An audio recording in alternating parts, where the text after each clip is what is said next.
Hi guys, welcome back to my channel. My name is Erin, and today we're playing more Disco Elysium. Yes, this is recorded the same day as the last episode.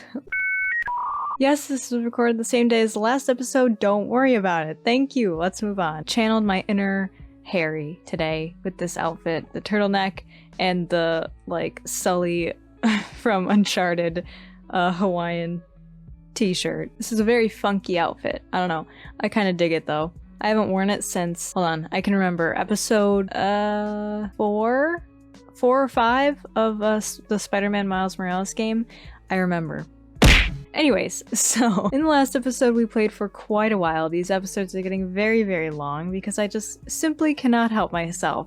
It is a problem. Anyways, we have a lot to cover from the last episode, so let's get into the recap. So we continued with the Clazier, I keep saying her name wrong, I'm gonna go with Clazier storyline. We confronted her with the tape in the episode before that, and then we went back to Titus and told him that, hey, she didn't even react to the tape. And eventually we managed to get one of them to crack. The hangman was already dead when they hung him up in the tree. And they actually didn't kill him at all. They didn't have anything to do with it. Well, of course, they had something to do with it because they made it look like a hanging, but they weren't actually ones that killed him. So that just left the question, okay, who killed him then? Who shot him? Elizabeth kind of just ditched them because she's like, well, what am I here for? And she's supposed to be their lawyer representing them, and they're just really throwing themselves under the bus and giving her no ground to stand on. So she's like, all right, I'm out. I don't really blame her though, because it must have been such a pain to represent them and get them to not incriminate themselves. So we went up to Clazier again, and the whole time it's hard to tell whether or not she's being truthful with us. I still feel like our conversation with her didn't get us everything that we needed, but she definitely told us a lot, and what she did say made sense, in my opinion. Apparently she's in trouble with the moral intern. She was committing all sorts of these, I don't think it was fraud. I'll have to rewatch the footage. I forgot what exactly she did to them. Basically, it caused all these companies to go down and out of business, and if they find her, they will kill her. So she's just been kind of hiding out in Revachol ever since, specifically Martinez, and she's made it clear to us that if we do take her in, she would be put away and she would be killed. If her story's correct, if she wasn't the one who actually killed him, which personally I don't think that she was, then she wasn't really the one responsible for all this, and I don't think we really should, you know, take her in if they're gonna kill her, because that means that the actual killer is still out there somewhere. And yes, she did prevent the cause of justice, whatever that term is, by lying to us and making it look like a hanging to cover up, you know, to cover her tracks, basically, and the Hardy Boys were going to take the fall for her. I'm interested to see where this plot thread goes. Clazier also mentioned that the 8th Hardy Boy, who's actually technically the leader of them, is this woman named Ruby, and she was the one who kind of came up with the whole idea of hanging him and making it look like a lynching. I'm interested to see who this Ruby character is. I don't know when we'll get to meet her, but I'm definitely going to keep my eye out. After that, I think we talked to Lena again and talked to her about the phasmids, or maybe that wasn't that episode. I can't remember. I honestly can't. We went to the Doom commercial area again, and we finally managed to open the ice cream maker, and we got the filament memory for Suna. As things turn out, she's researching this anomaly in the world where there's this 2mm hole in the world, and that is apparently located in the church, which is why she was set up there in the first place. Since we got that for her, she finally let us turn the church into this nightclub, so I'm so excited about that. The only thing is, I kept trying to dance in the nightclub, and I failed the check like 5 times, so I'm still upset about that, but it's fine. I'm gonna pass it eventually. I just want to dance, alright? We ended up naming the club, you guessed it, Disco Elysium. I find that kind of funny that it came into play like that, and they're all like, oh wow, that's such a cool name, and it felt like the devs just patting themselves on the back for that one. I know I'm missing stuff. I'm sorry, I'm all over the place. Even though I just played it earlier, I'm still trying to remember what we did. Skipping forward ahead, we helped Suna out with everything. Eventually, it all came to a head when the whole church almost came down because of this anomaly in the atmosphere. So that was a bit scary. I thought I'd have to, like, reload my game because I didn't want to just have the whole church destroyed. We left the church and we went to the boardwalk because there was supposed to be a woman there who was giving us our gun back. This old lady is insane. She was insane. She had this whole like siren thing set up on her back, and I guess she had been listening to the cop radio for a long time and basically saw herself as a cop, and she must have had dementia or something because she was messed up, and Kim almost shot her. Eventually she tried to shoot us and realized that the gun was empty and just sat down defeated, and I thought I was gonna die because I knew I'd fail that check. We took the gun from her and we didn't really do anything. We kind of just left it. We're gonna go tell Titus so he can take care of it, because I feel like as much as the Hardy Boys annoy me, they're doing their part to police Martinez, because, you know, the RCM really isn't there. I feel like there should be some way for them to coexist, but in the meantime, when RCM isn't around, because let's face it, they normally aren't, I don't think it's that bad that the union workers are kind of policing Revachol, in my opinion. I wish they weren't douchebags, but what are you gonna do? So yes, like I said, I got my gun back. All is well with the world. I think I'll report it back to the 41st precinct and let them know, hey, I have my badge and I have my gun. And we'll probably just go to bed as well because it's late and I don't want Kim to get cranky. So let's not waste more time and let's get back into this game. I don't think I covered everything, but we'll see. Let's get back into it and see what happens next. Okay, we're back with this douchebag and I still can't dance. It's okay. It's fine. We'll try again tomorrow. Oh, wait. Hold up. What's up with this? Bark beetles? No, it looks intentional. Some long forgotten style. Okay, I can't hear myself sing. Let's get out of here. If you can see my pillow resting here, just ignore it. My back hurts. I don't know what it is about this song that's addicting. Time for bed. Time for bed. Hardy and the pigs. As Titus Hardy and his boys take care of the pigs, the woman catatonic on the boardwalk. It's their district, their mess, their responsibility. Find a tape with melody for Egghead. Make Titus give up. Okay. Well, I did find my gun. So I call that a win, man. Alright. It's bedtime. It's bedtime. Night. It's getting cold. This late in the night. Time to call it a day. Good night, Kim. Good night, officer. We'll meet in front of the shack in the morning. Alright. Every time I go to sleep, I'm always a little bit nervous to see what my dream's gonna be. Mainly just my brain telling me, hey, you messed up, idiot. And it's like, thanks. It's bedtime. I still can't... An old mirror hangs on the wall. Still can't change my face. It's okay. The bed is comforting, if a bit run down. Still, you've earned a rest. Go to sleep. Time for The bed. bed underneath you is soft, if lumpy. Waves wash the sand underneath the hut, then grow distant to your ear. In the quiet hum of the organic heater, you fall asleep. By the way, I am sorry about any background noise this episode. Usually when I record at night, it's a bit louder. That's why I tend to record in the morning. So I'll try to edit most of it out, but it might not be all gone. So. Like a deftly cast fishing net, sleep pulls you out of the world and into its dark shore. The rough mesh chafes, tightening around you, it digs into your brain. Great, this is gonna be really chill. Dark shore my ass, I know what this is. Yeah, just let me sleep. How have things been going for you out there? Helped anyone lately? Yeah. Saved anyone lately? Murdered anyone lately? This bastard isn't even listening to you. Because you know you are a murderer. A disco music listening psycho killer who offs poor people and then forgets about it. We did have 3 confirmed kills. So that is something to think about. I don't care, that doesn't scare me. Okay, so I'm a murderer and that's bad. Shut up, I just want to sleep. Hear that? Iceman wants to sleep. He doesn't care about killing people. That's nothing to him. Blackwater, under the bridge. The thing he's really scared of is much, much worse than that. What is it? Why are you doing this? I just want to sleep. I can almost see the dark. What is it? Don't tell him, sister. It's too bad. They're right. This is their function. To keep you from it. Why are you doing this? I just want to sleep. I can almost see the dark. We're trying to help you.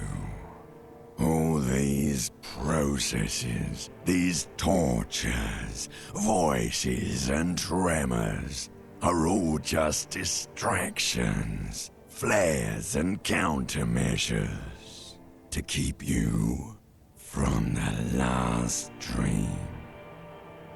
The worst of them all. The last dream? The last dream will be total annihilation. Cinders peeling off the fuselage. We won't be there to help you anymore, Harry. We will be dormant. You will be naked and alone. Is this the memory of my wife leaving me? Has something to do with her. All these dreams are kind of leading up to her, I feel like. I wonder if that's part of the reason why I trashed everything, trashed my room. Maybe the song that I sang was like special to them. And the air will smell of apricots. Her face forms in summertime. I don't want to anymore. I don't want to think either one of those things. The air will smell of apricots. Of hell. An ancient sadness, brother. 10,000 years later, in front of the video rental, there is a warm breath on your face again. Everything is okay again. Everything is so okay. Doesn't sound like it will be okay. Your eyelids flutter open for a moment. When you close them again, you sense the light of the room around you. You're back. In 2 seconds, the alarm will ring. The last thought in your head before waking is, maybe you shouldn't have seen that stained glass window in the church. Open your eyes. Shit. Did I unlock something that wasn't supposed to think about yet? It's like the ledger all over again. Oh, you know what? That reminds me I should look at the ledger. There were cases on there that I could reconstruct, but I didn't. Let me do that. Healed morale. I didn't think that would be the case. But alright. Come on, Harry. Another fun-filled day of adventure. Woo! Let's go. I wonder why she left. Maybe because I'm a raging alcoholic with drug problems. Maybe that's why. Think of one. I don't know. Good morning. I can't talk to you. I'm sad. Good morning. Hi. What about me? Okay. Good. Just wanted to see if there's anything new. Apparently not. Alright. Let's look at my ledger. Ledger of failure and hatred. It's the ledger you found in the trash. A cabbage of papers hanging from the board, with the permeables drawer inside. It's barely held together by a clip, then made complete by the faint smell of urinal cleaner. Okay, so this thingy. Can I read the case files now? Yes, at Yay! last, you find a way to piece them together using the alphanumeric code on the margin. HDB 41, date of initialization and time of arrival on the scene, followed by the title. For example, HDB 41120111700, the next world. Oh. Harry Dubois, Precinct 41. Right? Why, yes, your precinct number is 41. And HDB. Every last alphanumeric in the files begins with it. And these are your case files. It's safe to say HDB are your initials. Harrier Dubois, HDB. The Next World Mural. The Unsolvable Case. The Square Bullet Hole Murders. The Couch in an Unexpected Location. Murder at the Hookah Parlor. Let's just go through them all, I guess. The Next World Mural. This one is relatively easy to reconstruct. God, Kim is going Overnight green. on 1202, a graffito, nay, a mural, appears on an 8-story tenement overlooking central Jamrock. The building is a sparsely inhabited ghost tower, part of a failed real estate development called Grand Couronne. Cause of failure, rent too high. The mural is enormous. 2 silhouettes, a man and a woman, are kissing. The text cut into their form reads, "True love is possible only in the next world. For new people, it is too late for us. Wreak havoc on the middle class." Is that Harry's writing? People call it that thing and that fucking thing. It's visible for miles. In 2 days, the station's complaints desk gets clogged with requests to remove the bummer. You and your partner are assigned to the case. Me and my partner. Is this the guy that's in the Whirling in Rags right now? The graffito crew is easy to track down. Only the bell lectures have the literage of industrial paint to cover the surface. One of the graffito artists is rumored to be rich. They take responsibility for the execution, but not the design. The ideologue of the Next World Mural, as the crew calls it, remains an unknown. Wait, do I ever find out who came up with it? The case files do not show you finding the author of the design. Read on. The crew agrees to clean up after themselves. However, your partner, JV, is against the removal, citing public support for conservation. This leads to a debate in Precinct 41, which then spreads to the streets of Jamrock, ending in a rare plebiscite organized by you and the rest of Row 3. The 9,000 people subjected to the mural's message, all of Lakeside, Central Jamrock, and Villalobos, plus half of the eminent domain, participate in the vote. Although the case begins with what appears to be a lot of rambling on the streets as to how juvenile and stupid the mural is, given a choice between 2 options.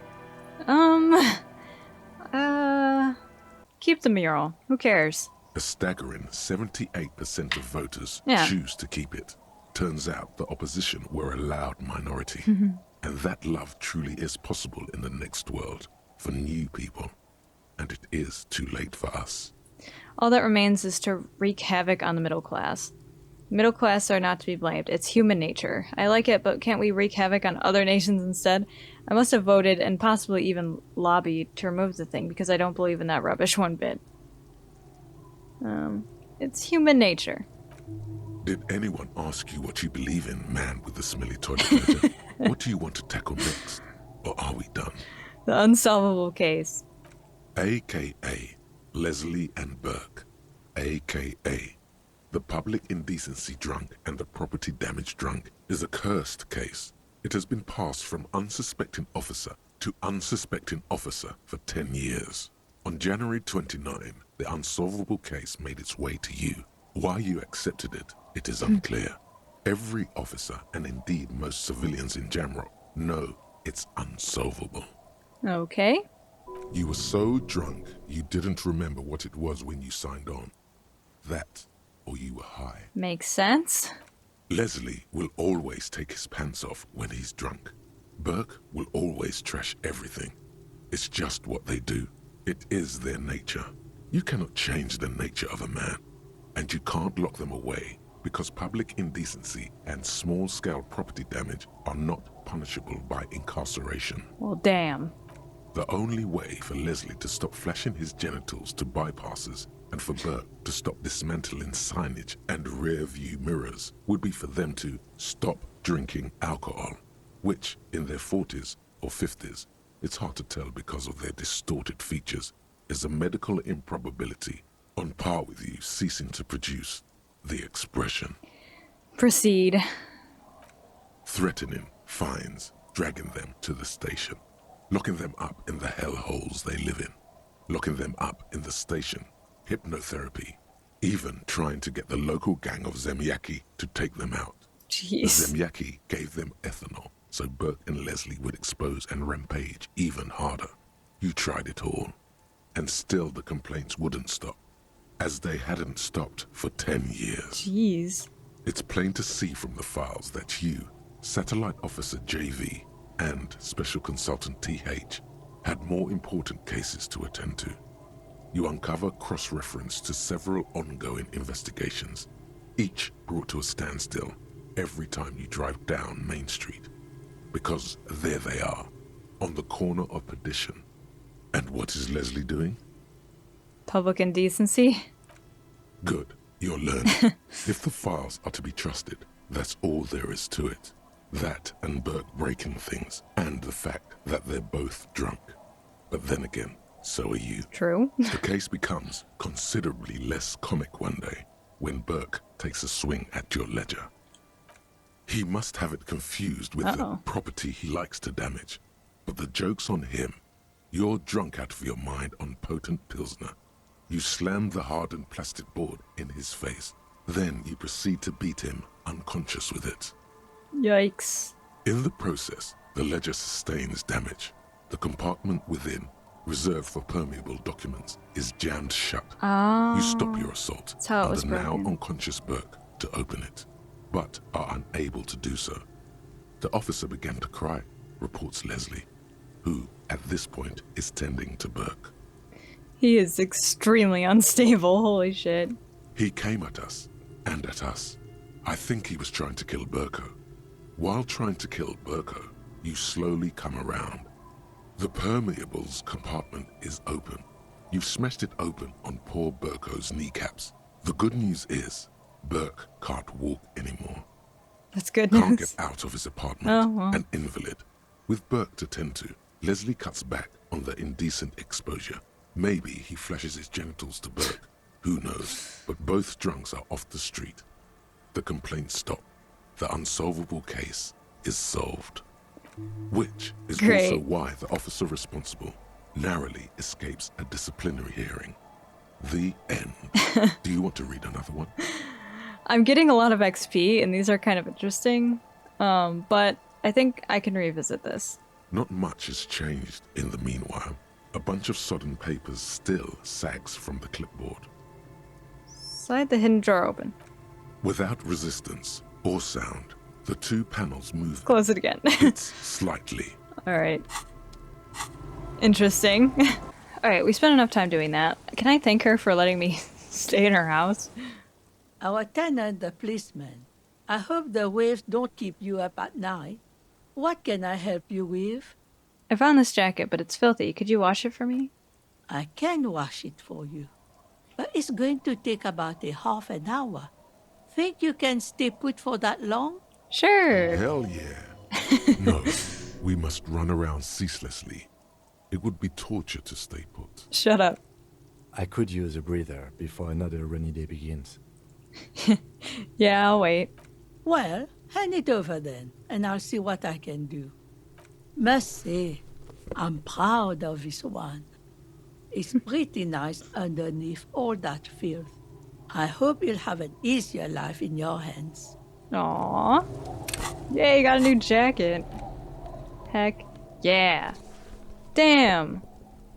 That's actually kind of cool. It's weird looking, but is that a fanny pack? This windbreaker is like a protective cocoon, placing the wearer's torso into a pocket universe where wind, water, dirt, and fire cannot harm them. Sorry. Huge writing, 100% synthetic, is proudly displayed on the chest. It lets absolutely no air through. Warning, item not actually fireproof. Upgrades my pain threshold and half-light. That's cool. I like it. So, we took a break, Kim. You're welcome. Can I do anything else with these children? Hello, children. The scruffy-haired little boy kicks a stone while the other watches him do it. You must be Lily Ann's twins. This one doesn't say anything, kicking the concrete with his worn-out sneaker. Lily's our mum. Oh my god. Explains the other one, tongue still lolling out of his mouth. I already said that. The stone kicker laughs suddenly. His head is too large for his shoulders. They're so cute. The other one laughs as well. Wow, so intellectually stimulating. The stone kicking isn't even of very high caliber. Anyone can do that. So judgmental. Children are stupid. Is Lily your sister? Point to the house. Yes. Okay. Yes? Yes. That's it? You're being laconic about it? It doesn't look like he knows what that means.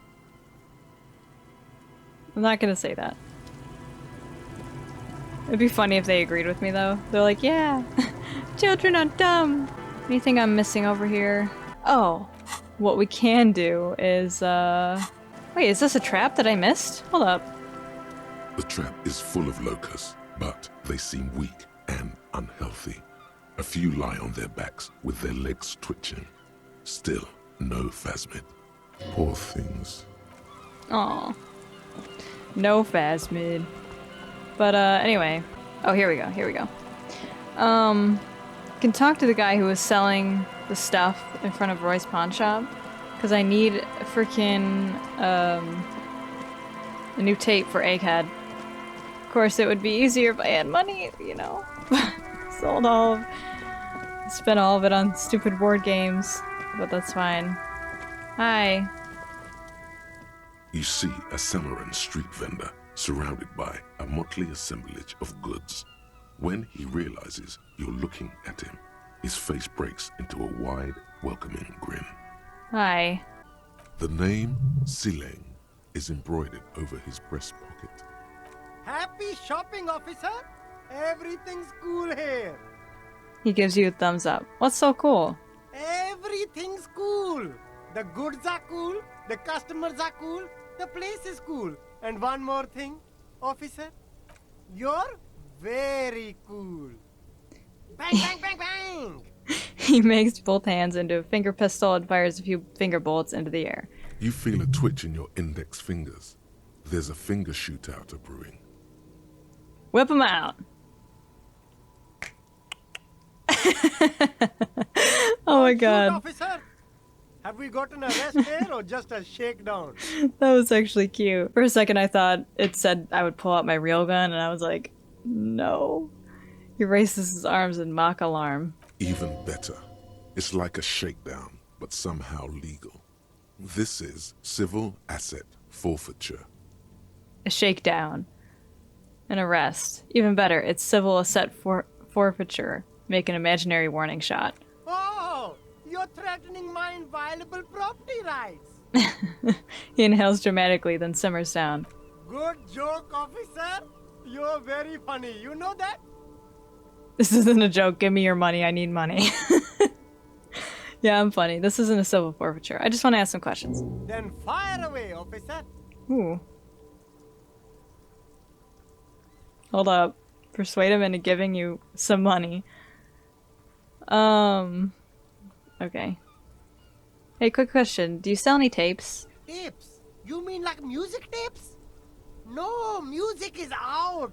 Don't listen to music. I Damn. sell extremely cool sunglasses if you want to get your mojo going. He points at the shoddy box on the left. Alright, so you have no idea whatsoever where I could find tapes? Tapes? Tapes are everywhere. They're worthless. Kids throw them in the trees. There's one in the bushes, right behind this lorry. No one would ever throw a good pair of high-quality plastic sunglasses in the bushes, mister. He nods at the empty lorry cabin behind his back. You should have a look. It's better than nothing. Yep. I should convince him to give me money, but I won't do that. It says food gift from the people of Messina? Messina? It's in the bushes. Here? The hawthorn tree on Rue de Saint-Gilles Lane. Bronze-colored ribbons of magnetic tape are caught in its branches, fluttering in the breeze. Good Hawthorne. Piss off nature, punch the tree. Good Hawthorne, pat the tree. Patting the tree reveals a small sticker which has almost been worn to oblivion. It reads, RCM Emergencies Desk, number 8102. Underneath a slogan, mankind, be vigilant. It's a number that Clausier put in, right? You tree-hugging pansy. Shut up, bro. Fizz The up. gnarled hawthorn tree on Alright, Rue let's de try it. Songes like an immaculate labyrinth. The magnetic tape twists and turns around the branches. I can't do anything in this You game. just can't get it Oh, loose. shit. All you've done is make your fingers bleed from the thorns. Ow. Pain. Frick. Is there anything I can do? I should have worn these gloves. Duh. The gnarled hawthorn tree on Rue de Songes Piss Lane. off, nature. The hawthorn tree is disappointed by your betrayal and psychopathic tendencies. Also, your fist hurts. A little. Aw. A little. Ow. It's awful. The pain surges through your knuckles and then lingers there, slowly pulsating, reminding you of your mistake. Smooth move, operator. We done here? He looks at his wristwatch. The gnarled hawthorn tree on Rue de Songes Lane. A wintry breeze blows by, making the magnetic tape flutter. Sad. Ow. Bent metal, broken glass. Your path lies strewn with the broken forms of everyday objects. You are the destroyer, the bane of inanimate matter. No, I'm just a disempowered individual trying to take my disempowerment out on everyday objects. Look, there's a discarded milk carton on the floor. Why don't you destroy that, too? No. Good idea. Fuck you, milk carton. This is all your fault. No, I actually feel sorry for the things I've destroyed. I'm sorry, milk carton. You're right. That's definitely not the behavior of a destroyer at all. That's just severe anger management problems and a disregard for property rights. This is the first thing that I've punched, though. Okay, here was my logic. I was thinking if I punched the tree, it would, like, make them come a little loose, you know? But apparently not, and I just assaulted that tree for no reason, so. Sorry. I have been failing every single freaking check in this game, and it's driving me insane. Hi. Everything's still cool here, officer. Okay, well, I'm not gonna shake him down. Let's just, see what's going on over here. Finger pistols. You were promised a gun, that much is certain. This is why you became a cop, yet here you are, loitering around with idle hands like some sorry-ass loser from the street. Suddenly you're supposed to be solving cases by what? Like, talking to people? How are they going to believe you? That you can protect yourself, and them, from savages without a firearm. This ain't right. You need to think around this problem, and you need to snap your fingers at people as you do. I love it. I love that idea. Next thought slot I open, I'll have to do that one. Hi, gendarme. Hi again, gendarme. What is about the way he carries himself? Could he be a member of the homosexual underground? I think so. Yes, this man is definitely one of the homos. I've seen them homos with my own This is eyes. so dumb. Are you part of the homosexual underground? The homosexual underground? The smoker sits up immediately, his eyes wide with amused surprise. A honeyed smile lingers on his lips. Why, yes, I am, officer. Why? Do you want to investigate? It sounds like the beginning of a porno. Yes, I want to hear more about this homosexual underground you're part of. No, I just want to know whether you were one of them. Sure, I want to know more. Oh, it's a pleasure group. A sub rosa pleasure group congregating in cellars under the cover of night. Saturday night. Sometimes even Friday night. What about Thursday night? But why do you convene? What do you do? Oh, we're ambitious. We want to destroy the last vestiges of meaning. The last things people in Rebishol have to hold on to. The true symbols of security. The meaning of man and woman, mother and father. Their marriage.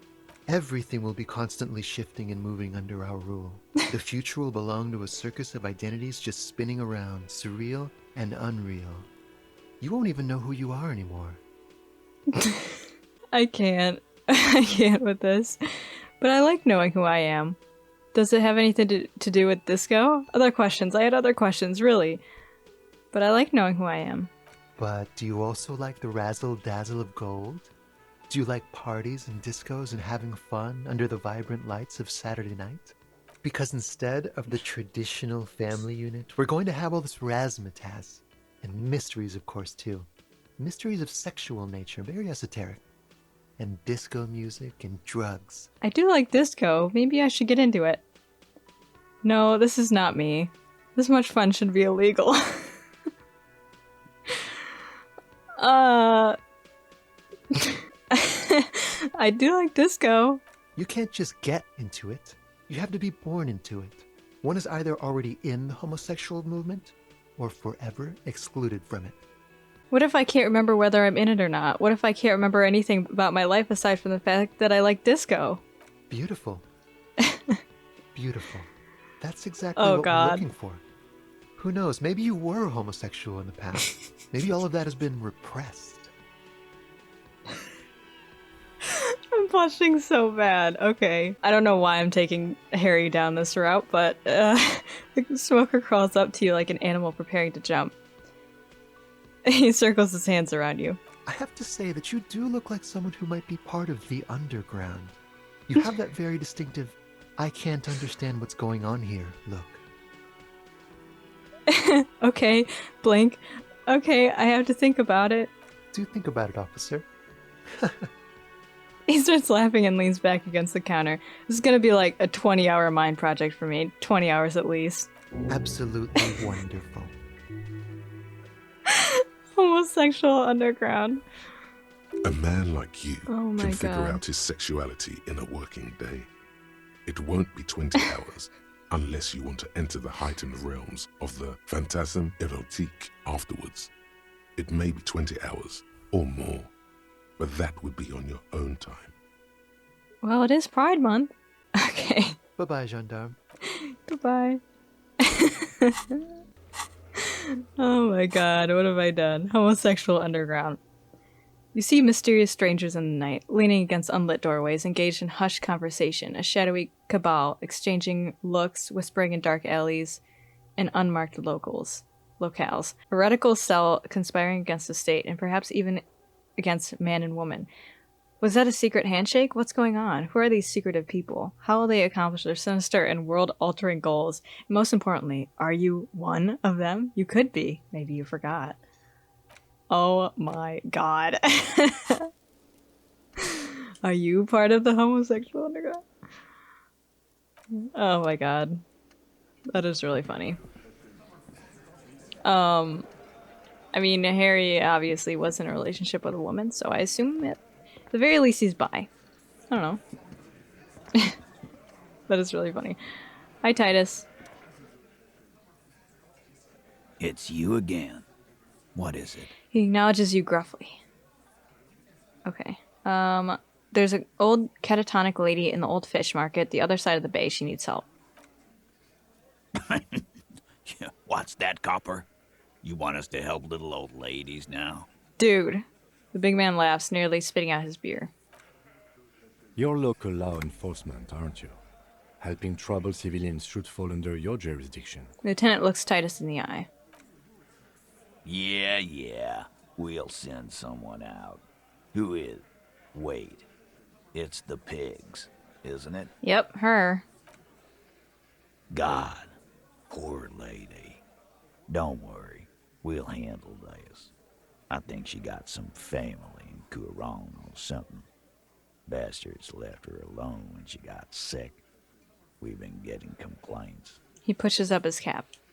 Hey, wasn't Everard's B team looking for her the other day? They said something about her, I don't know, finding something? Mm-hmm. Yes, finding something.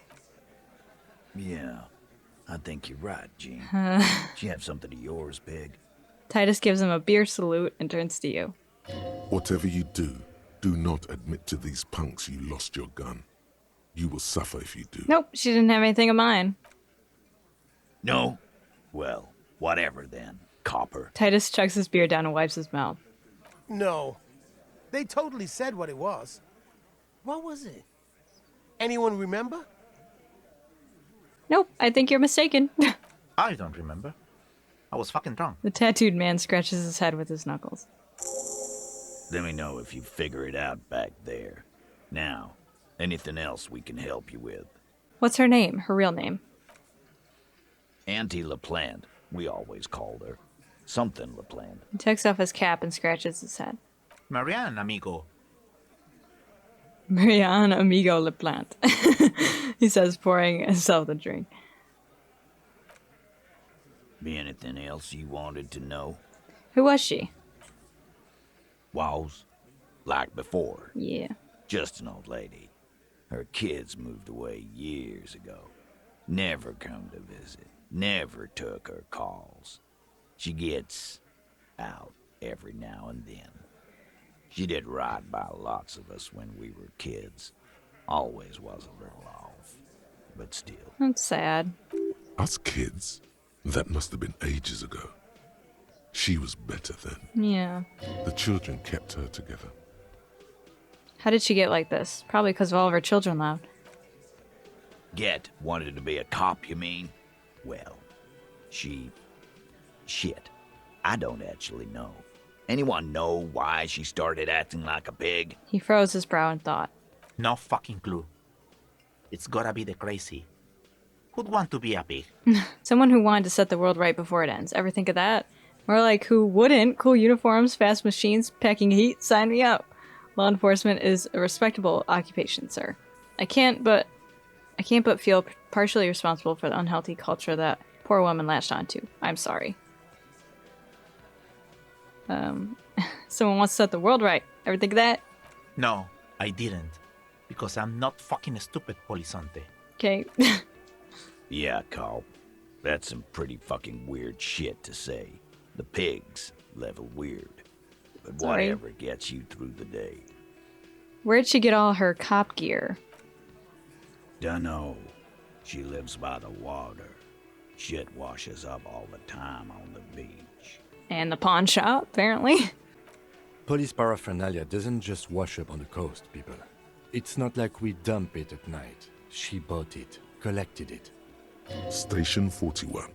A man carries a crate of rusted, unused badges.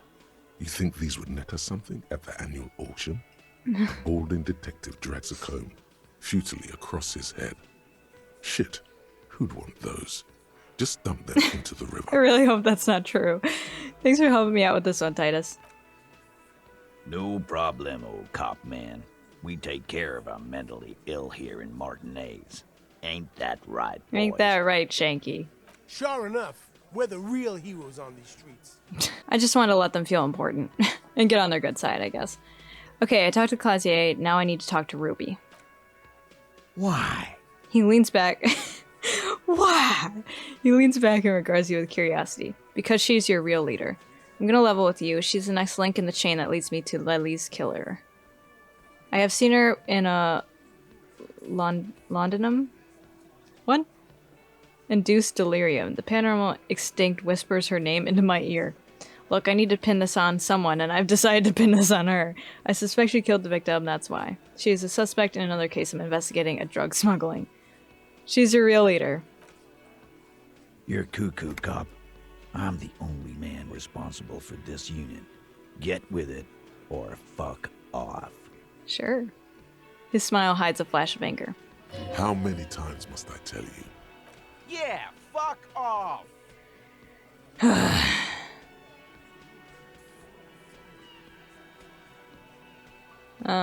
She's next link in the chain.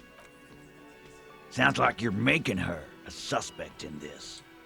Not on my watch, you're not.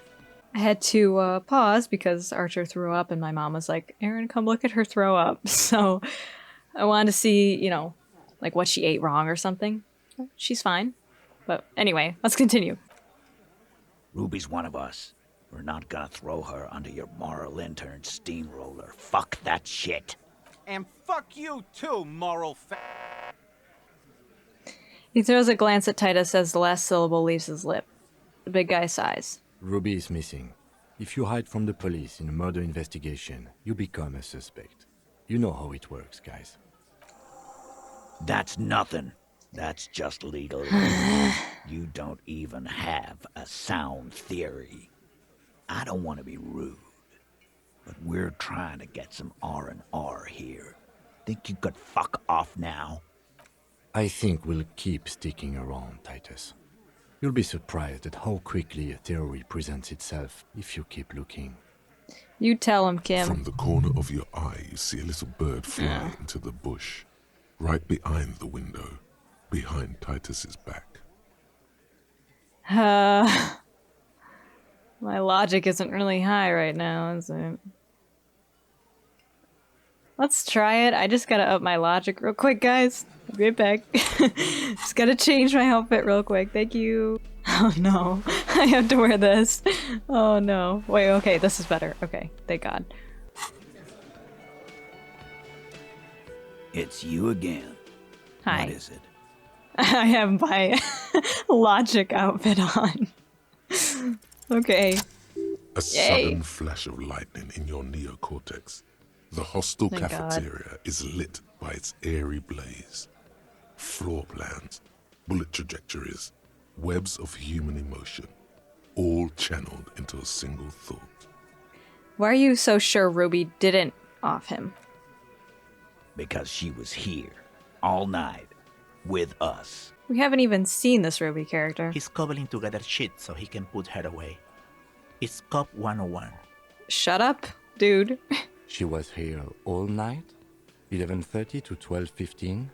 She was here during all that time? Lieutenant ignores the tattooed man. Yeah, with us, drinking, near the stage there. He points to the karaoke stage. She didn't go to the toilet. She didn't go to the bar for a drink. She didn't go out for fresh air for one smoke. No. In the whole 45-minute window, she was with you all the time. All right. She took a fucking leak, okay? For one moment. Maybe went out, too. She has a complex operation to run from her lorry. She's a busy girl. Always has been. Could this complex Interesting. operation be the one Joyce asked you to look into? Probably, though they'll never open up about it. You'll have to keep investigating. But what would be a good vantage point for her to shoot from? Just 'cause she was gone for 5 minutes doesn't mean she magically got to the roof and shot the merc. I've been through this. It's not plausible. He taps his temple. All right, we're in. We got Ruby unaccounted for sometime during the window. This was crucial. Now let's place her on that roof. You got his attention. Now don't ruin it by making weird claims. Remember, you can still mess this up. Okay. You do agree the shot came from the roof, right? Ruby could have gotten to the roof from somewhere inside of the whirling. The blue door! Oh shit. A skilled Sambo artist could have climbed the outer wall like a spider. If you notice the winch out back on the outer wall of the whirling, she could have gotten to the roof from inside the whirling. Nah. The only way up there is through Clausia's room. Maybe there's more. What do you mean? How much do you guys know about this place? We've only been drinking here for what? 6 years? How much do we know? It's probably that door in the kitchen. He looks around. Been thinking of getting wilding in racks. That is on my ass, boss. There you go. Tatted on his ass. We know the place. There's a blue door downstairs in the kitchen. A locked blue door. Ever been through that? No. There's another, right on the roof, next to Clausia's window. How about that? You been through that door? It's just 2 doors. We're not giving him Ruby for that. She's one of us. What if those 2 doors are connected, Eugene? Is that your name, Eugene? Lieutenant leans closer. If they are connected, she could have gone to the kitchen, gone up, shot him on the roof, then come down. All in 5 minutes. How about that? Yes, she could have. This is one long shot. He shakes his head, but the look in his eyes shows interest. We have firmly established Ruby could have had access to the roof where the man was shot. Firmly? Try shit on a stick. All you've established is a possible route to the roof that you haven't found. He shakes his head. And even then, Our route doesn't put that bullet in the Burke's head. A gun does that, and Ruby doesn't carry one. Phase 2. Murder weapon. Get a gun in her hand. If not that, then at least a shadow of a doubt. In the shape of a gun. Guys, this is Revachol. Anyone could get a gun around here. Anyone. Maybe that's not a good thing to admit.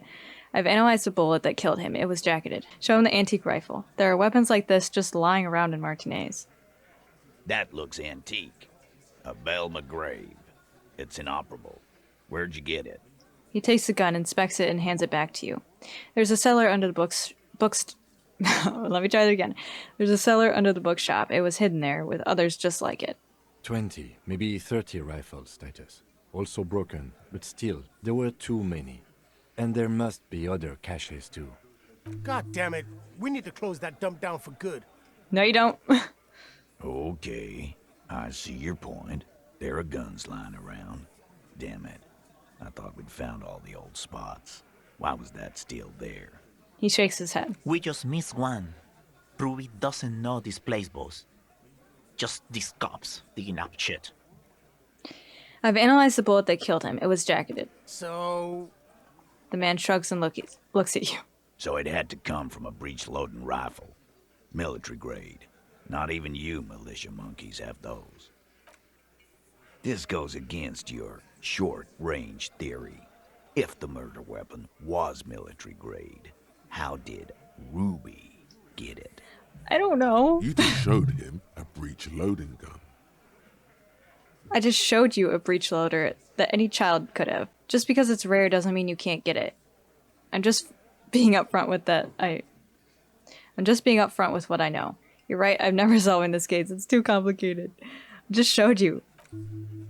A broken old broomstick is what you showed me. But point taken. He nods. Time to really close the deal. Show them the bullet. Hold out the bullet. This is the bullet that did it. 4.46 millimeters. The Belle McGrave uses the same caliber. The blonde man looks at the mushroomed Deathbringer in the evidence bag and says, Yeah, the bitch is jacketed all right. 4 millimeter too. Whoa. Well, goddamn. It's not proof, but it's a possible murder weapon. Close to her. Too damn close. This guy, his eyes follow the evidence bag back in your pocket. You have been thorough. I'll give you that. Okay. I think we made our point. Okay. I didn't say I'd prove she had the murder weapon, just that we need to find her. All right. Keep talking. I'm getting a bit curious about some things myself. T, we're not seriously considering it, are we? Ruby wouldn't do this. Why would she do something like this? He almost gets up from his seat. Phase 3. Motive. The last component. I don't know. The big one. Get this and they'll give her to you. Remember, don't piss him off.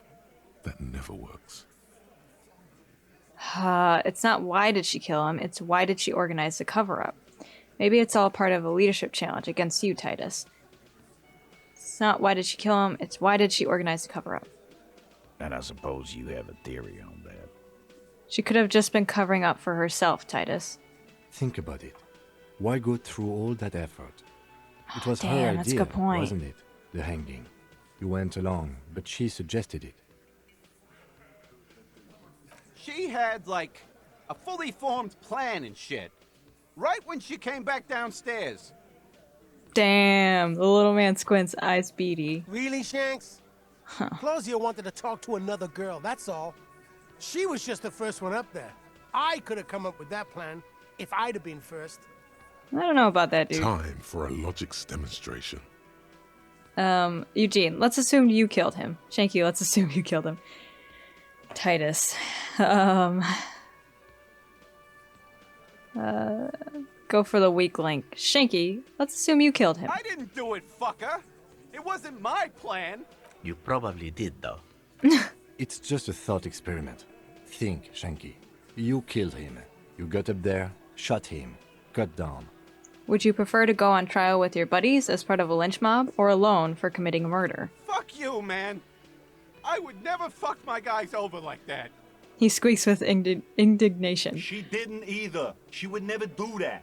Why aren't more of you defending her? This is fucking stupid, Titus. The blonde man looks around. Glenn, I thought the same thing when she skipped town and left us in this shit. She skipped town, huh? Oh, so he didn't rule her out completely. And she skipped town. This is good. This is good. Titus, you have to see it. Things don't add up. We need to talk to her. Silence. He looks around the room. The old man in the corner nods. A very small nod. And a trickle of tobacco spit on his lip. Ew. This is the only option he cares for. It's a typo. It's the only opinion he cares for. Wait, what? Yeah, I see it.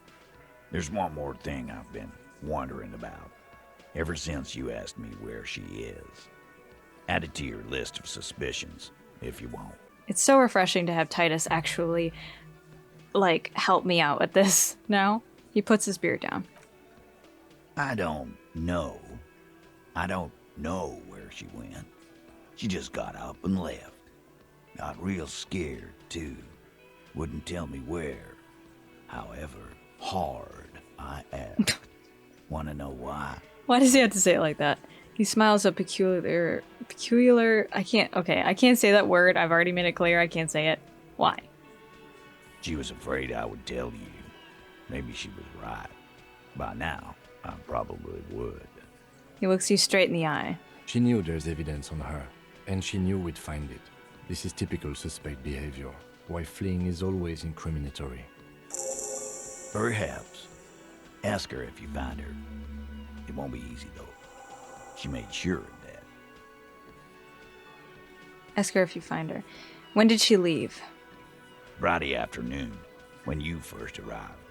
I got word the RCM was in town. Then she came in to see me. Told me she was leaving. That's when we had our little conversation. The one thing that I'm not understanding is why did they bug the hangman? I should just call him Ellis. His name's Ellis. Why did they bug him in the first place if this was all a cover-up? And they didn't actually suspect anything? Unless they did in the beginning? Maybe it was her idea? I don't know. What was she scared of? I told you. You. Me, as in the RCM? No, you. As in the cop with the sideburns and the disco clothes. Me? Don't forget the funny tie, too. No wonder she's afraid. I have come to declare the ending of human experiment. I'm sorry. God, why does everything flee at the sight of my shadow? I have no idea why she'd be scared. I'm just a normal cop with regular thoughts in his head. Don't forget the funny tie, too. How can I forget? He nods at your tie. You and I are going to dance in the moonlight under a billion stars. Thank you, horrific necktie. You know, when I first saw you limping here, I thought she was paranoid or sniffing her own supply. But now I'm not so sure. What else did Ruby tell you about me? She said you have a funny taste in clothes and that you won't stop. This is an interesting turn of events. Won't stop? Until you have something on her. She said she's heard of you from Jamrock, that you're a human can opener, that you play suspects against each other, open them up like cans. Guess I have that reputation. Fucking hell. Titus, did he just? The tattooed man shakes his head. Open Angus up like a can? Yes, he did. Now, we can whine about it, whack him, or we can go on with our lives. I'm having a go on with our lives kind of day, Al. How about you? It's not an actual question. Silence. He nods. Is it true, Kim? Am I a can opener? You are insistent. He nods. Anything else? Anything? Yeah, there was something else. She wouldn't tell me, though. I could see she wanted to. It was burning on her lips. This cop, Titus. This cop, he... But she was too scared. This is a bit scary. Could I know this Ruby person? Like in my personal life? Do you have any clues on where Ruby went? She's not far. We know that much. She didn't take her lorry, so she's on foot. Good fucking luck, man. She knows this place like the back of her hand. You'll never find her. Yeah, Al. And we won't either. He gives a sharp look. She's not really a party candidate anymore, is she? The man stares into his beer. So that's what they were talking about? She's not, Glenn. Have you looked for her? A little. On the coast. Where have you looked for her, more precisely? More precisely, on the coast, past the waterlock. She's not here, so I'm thinking she's there. Can you tell me where on the coast I should start looking? Sure, there's some shit houses there, a cinder block town. The fisherfolk there refuse to unionize, so that's one place we haven't looked. Okay. I hear they have a shack where junkies sometimes crash. The one with the chair in Time it? for you to step up. The ominous looking chair? We will start there. One more question. What does Ruby look like? The lieutenant takes a quick note. Boyish, hair's red, dyed. She looks like a lorry man. I was about to say, if her hair isn't red, I'm gonna be mad. It's not much, but it'll do. Go! It'll have to. He puts his hand out. Shake it. His grip is firm Oh. and reassuring, like holding a piece of unpolished granite. Not just granite, tightly packed RCM sergeant material. You should be a cop, Titus. Just think it. No, he already is a sergeant. That's what you're feeling. He just wasn't sure what you are. Yeah, I think he would get offended if I said that. Alrighty then. Alright, gamers. Ask about Ruby in the village. Alright.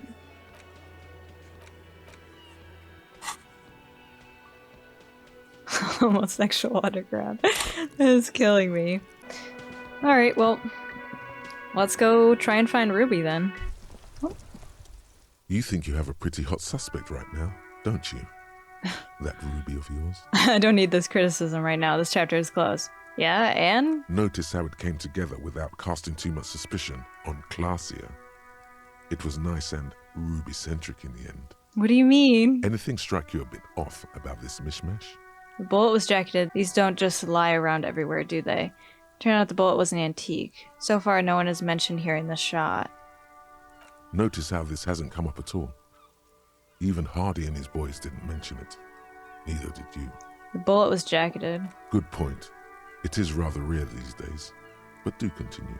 Turned out the bullet was antique. True.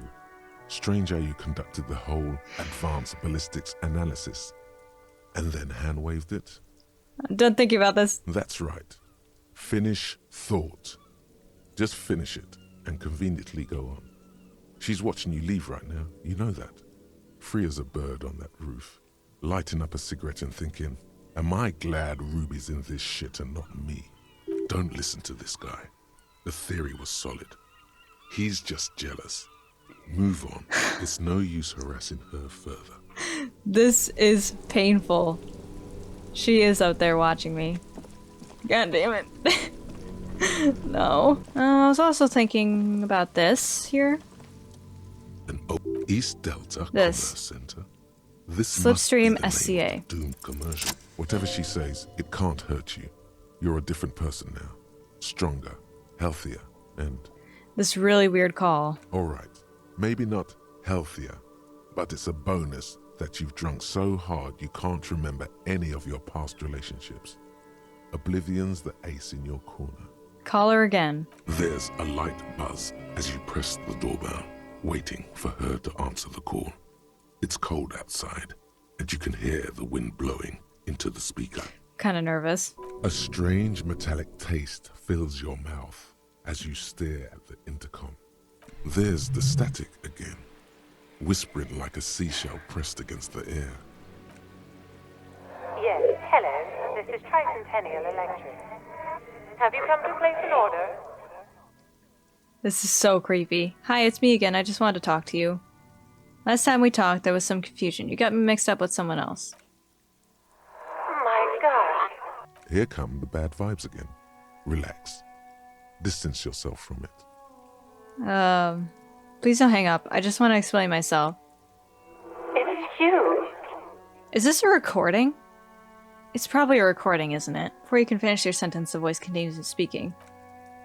My God. I didn't think I would hear your voice again. It has to be. Wait. Is she... Wait, are you repeating your words? Didn't you already say that last time we talked? You repeating your words? Michelle, just please. Even her breathing, the way her voice drops when she finishes the sentence sounds exactly the same. Why did you even call? I don't understand. You've been gone for months. I thought you didn't care.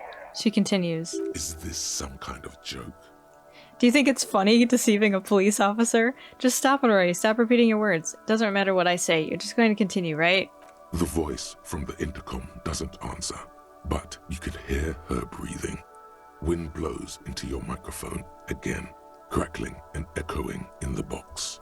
Your hands are getting cold and your breathing becomes visible, forming small silvery puffs in the air.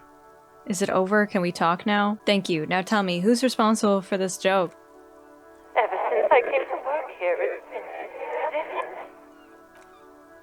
as if my mind's been wiped clean. Say nothing. It's so nice. Being able to forget. It's so nice to be able to finally forget about you. And then it hits you. It hit me a while ago, buddy. You're recording. She tries again not to cry, and still doesn't succeed completely. Her quiet sobs sound old and distant, as if her voice is being played off a wax cylinder. Real or not, your mirror neurons react. It feels painful to be listening to this. Just a recording, and here I thought, why does it still feel like it's my fault? Go ahead, ancient recording, cry then. And here I thought... Her sound melts into the static from a long-distance phone call. From time to time, you can hear people talking in the distance, but can't make out any words. This is where you hung up the call the last time, but the recording is still going. Let's keep listening.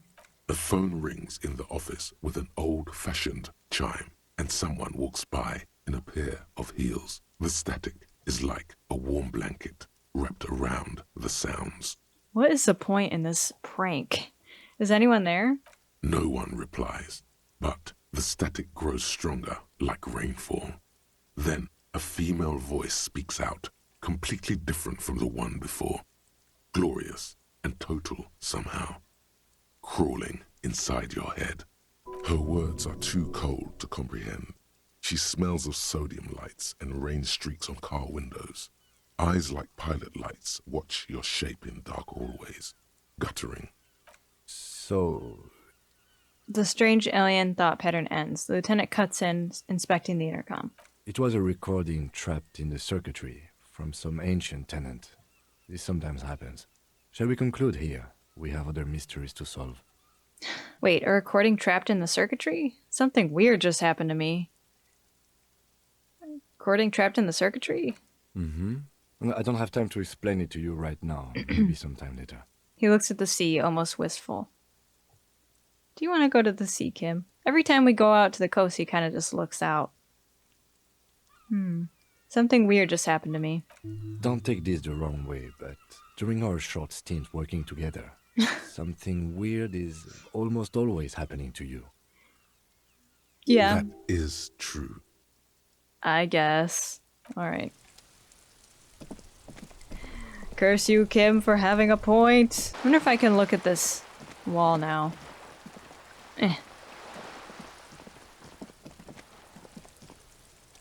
Just an ordinary wall. Nope. Nothing to see. Okay, great. Thank you, game. Oh. Where did Renee go? You're sitting on my bench. The worn and beaten wooden planks of the bench do not... What? No, not... There. You. Officer, care to play a game with the lonely old man? The jolliness is gone from Gaston's face. Actually, never mind. Wouldn't be the same. It looks delicious, point to the sandwich. Can I have a bite of that? Where's Renee? The prick is gone. I can barely believe it. But he's really gone. No, what? Oh, 'cause he was sick. Oh. He is trying to retain his jolly facade, but the underlying sadness casts a deep shadow over his wrinkled face. Gone where? Hell, most likely. He was an absolute Kent. Oh my god, Gaston sighs and mumbles, more to himself than you. How did he die exactly? Was he really that bad? I offer my sincere condolences. Old people die, you better get ready too. Holy shit. How did he die? He was sick. His hungry little heart finally gave out. The dock workers found him in the guard booth this morning. Wasn't even supposed to be working for another week, but he just had to prove how tough he is. Oh man. I actually liked Renee. Did he feel like he has to prove he can still pull his weight? Doesn't need handouts? Guess he was about to head home, 'cause when the dock workers found him, he was wearing civilian clothes and not the Kuketu uniform I saw him in all the time. Sometimes I thought he was wearing it just to piss me off. Now the joke's on him, 'cause he's gonna be buried without it. Gaston smiles a sad smile. Do you think our conversation about his job pushed him to go out there? No. René was the most stubborn man in Revachol. Nothing you or I could say would ever push him to do anything. The man was completely immovable. He has doubts, but right now, he just wants to move on and not think about it. Was he really that bad? I repeat, an absolute Kent. Even his old army buddies didn't want him around. He was like an old viper. The only people who could stand to be around him were Jenny and me. She saw something in him when we were just kids and she never lost sight of it. And I thought if the most beautiful being in the world can love him, then there must be something worth holding on to. His voice trembles. Did you love him? We've hated each other our entire lives. So much, in fact, that... He falls silent and looks at you, eyes filling up with tears. Yes, I loved that angry prick. He didn't deserve it, but I did. You know what his last words to me were? He wipes his eyes with a sleeve. Something mean? That he's sorry? Some right-wing royalist slogan? Something forgettable like see you tomorrow, probably? Tell me. In Guillaume's time, you'd have been shot without trial. That's what he said to me. He lived a cunt, and he died a cunt. Let's leave it at that. Yeah. Here's something to remember your friend by. Give him the photograph of Renee and the girl. Let me see. This was 60 years ago. We all went to that parade. Young René looked so happy, and Jenny... Eyes blurry with tears, he has to stop. I'm sorry, officer. I just... Thank you. Thank you for this little memorabilia. It really means the world to me. That was nice. A small thing for us, but invaluable to him. He probably didn't even know René had the photo. Lieutenant smiles. It's the little things. I offer my sincere condolences. Yes. We are both very sorry for your loss. Lieutenant nods. It is what it is. Part of life, really. But to know someone for 79 years, then one day they're just gone. He mumbles, only half listening to you. I just don't know anymore.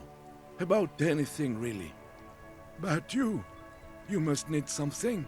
Too bad Renee's gone. I was hoping to ask him about Maybelle's Hold Out the Flower. I want to go over a few things about Renee, if that's okay. Tell me, what do you know about the dead man? I don't want to ask him any of this. Maybe the flower? René wasn't really what you'd call a botanist, officer. And believe me, He didn't like Insulindian lilies. Wait, Insulindian lilies? That's their old name, dating back to the time of kings and crests, and all that other stuff he loved so much. Why didn't he like them? There were many reasons, but mostly it was the communals. They called them the Bells of Revolution. A sad smile passes his face. I guess in the end, the Insulindian lilies were just another piece of the whole Insulinde. The royalists had to surrender to the Mazovian insurgents. It doesn't really matter anymore. Okay. Bye. I feel so bad. Poor dude. So, wait a minute. Ruby had a lorry out here. I'm just trying to see if maybe I missed one. Oh, this is a racist dude. The lorry stuck in the... Okay. Let's see here. Oh, I guess we could travel to see if Ruby's over there. But let's travel to the church. Oh, jeez. Okay. Listen, y'all already know. Y'all already know. Time to upgrade my composure again and try. Listen, I will have an insane amount of composure by the end of this. Alright, baby. Let's quick save. No, it doesn't matter. Alright, composure. Again. Oh my god, okay. I'm gonna fail it again, but you know what? It's fine. It's fine. I don't even care. I won't even be that mad if I fail. Definitely not. Nope, not at all. Not mad at all. Let's try it. Hey, Andre. Oh, hey, man. You close your eyes and dream of the shapes your body should form to bring this strange music. But just Puts a I'm so upset. No. I won't even be that mad if I fail. Definitely not. Nope, not at all. Not mad at all. It's okay. We have other things to do. It's fine. I don't even care. I don't even care. I don't even care. Okay, we need to find Ruby. We need to search that shack. Let's do that. Oh my god. I can't believe I failed this check like 5 times now. What in the world? I've upgraded my composure so many times. I feel like I need that the different music.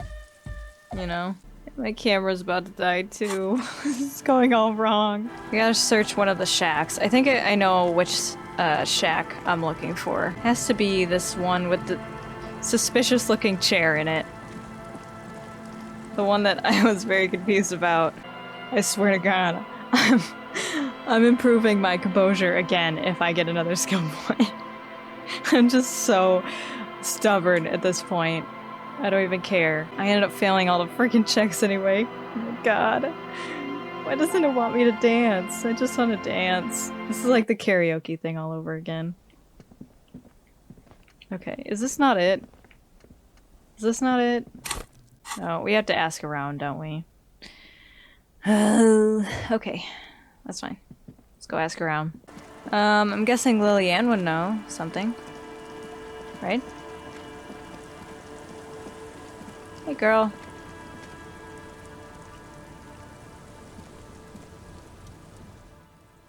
Aye, the sea's gonna calm down soon. I can feel it. The wind is turning southeast. What's on your mind, officer? Why does she care about the waves so much? What is it with you and those waves? What is it with waves and fishermen? We need to be out there with them, fishing, making a living. So I asked them to accommodate me. She tilts her head and looks at the sea. But until that happens, I can try to assist you the best I can. So, what will it be, officer? That's my motor carriage in that sea, by the way. Point to the sunken vehicle. I'm looking for someone else, actually. Oh? Who? I'm looking for a suspect who might have stayed in this neighborhood. Okay. When did this person stay here? Very recently, over the past few days. She might have arrived on Friday. Oh. I've been out on the sea for most of the past week. The weather's been good for fishing, so I usually start at 4 in the morning. Damn it, girl. Yes, that's the optimal time. Got to make the most of the calm. I've been sleeping like a corpse after. The sea really takes its toll. Now I'm just waiting for the wind to settle to get out there again. Alright. Sorry I couldn't help you out. Maybe I can help you find someone else. That's it. I'm not looking for anyone else right now. Well, how can I assist you then, officer? Okay. Whoa. Her boat is awesome. Hi. Are you new? Were you always here? Oh. I'll just keep oh, the shit. Cordelacci in the channel, if that's okay. Oh my god. It's too shallow near the pier. Didn't even realize it was her. I was like, oh damn, nice boat, girl. Hi, ma'am. And it's a jetty, by the way. Didn't know you were here. Of course. Jetty. I prefer a good jetty to a pier any day. Jetty. Hello, ma'am. Hello, detectives. She fastens the end of the line around the post and straightens her back. It's good to see you here. I only just arrived myself. What brings you here, madame? Nothing, really. I've had my eye on this jetty for weeks now, so I decided to investigate it personally. This cluster of buildings isn't on any of the official maps, as far as I can tell. Feels like she's following us. That. And she's also keeping an eye on you. Wow, I was right. Have you been spying on us? Spying has such a negative connotation. I did track your progress along the coast, however, and decided I would be better able to assist you from here. Mm-hmm, sure. Then there's the matter of that little scamp in old lady clothes. She threatened to paint the Cordelacci red. Like blood, you see. Well, I like it the way it is. White. What is this? Destruction of property? Hooliganism? Elder abuse? And who is this scamp, anyway? Cindy the Skull. Who's the scamp? No need. Lillian and I are getting on much better. For one, she appreciates the concept of rent. So how do you like it here? How do I like it? She casts her gaze towards the village, slush melting on a cinder block. On the cinder blocks, construction work left half finished 10 years ago. Water drips down eaves of Eternite. The jetty below her feet creaks to the tune.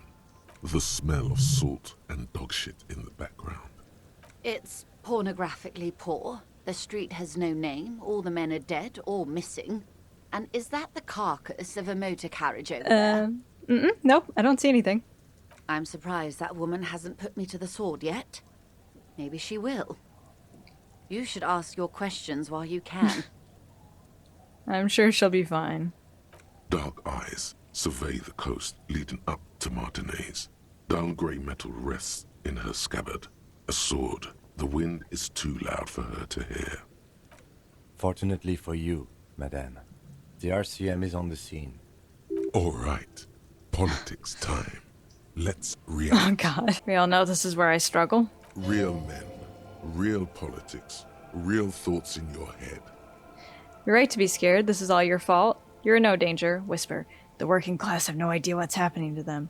Try not to be scared. This is just how the real city looks. This place is doomed either way.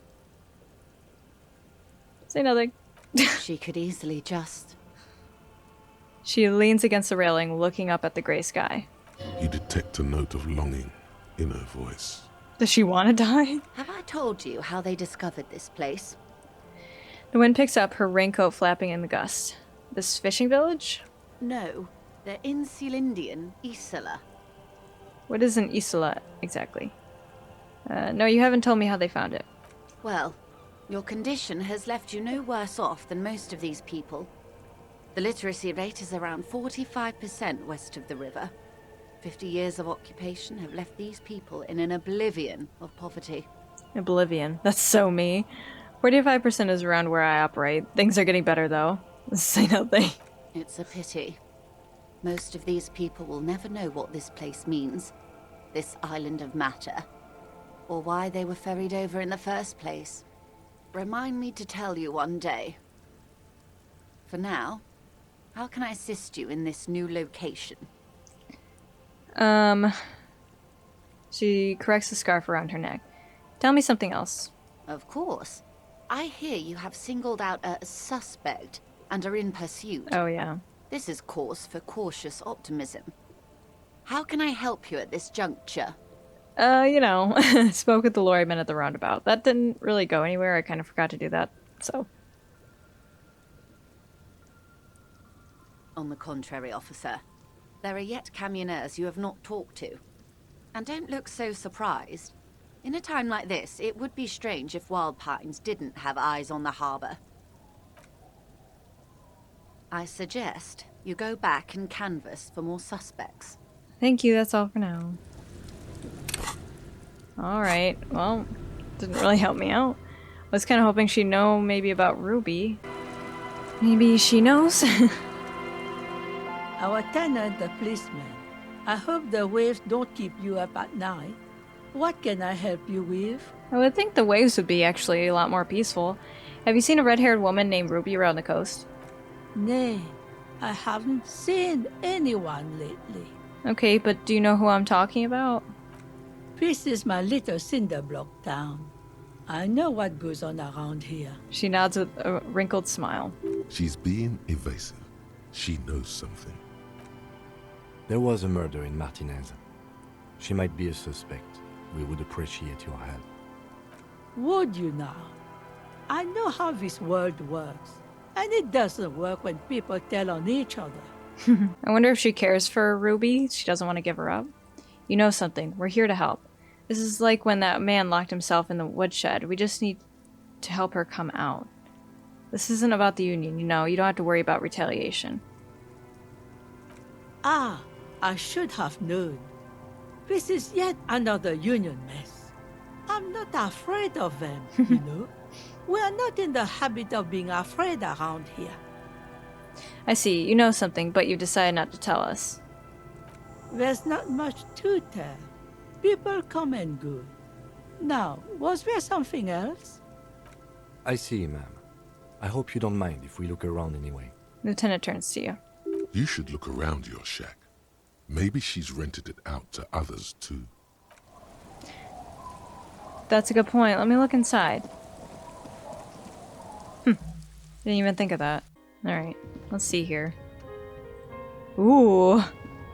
It's under here! As you look at the floorboards in this corner of the shack, it's clear one of them isn't quite level with the others.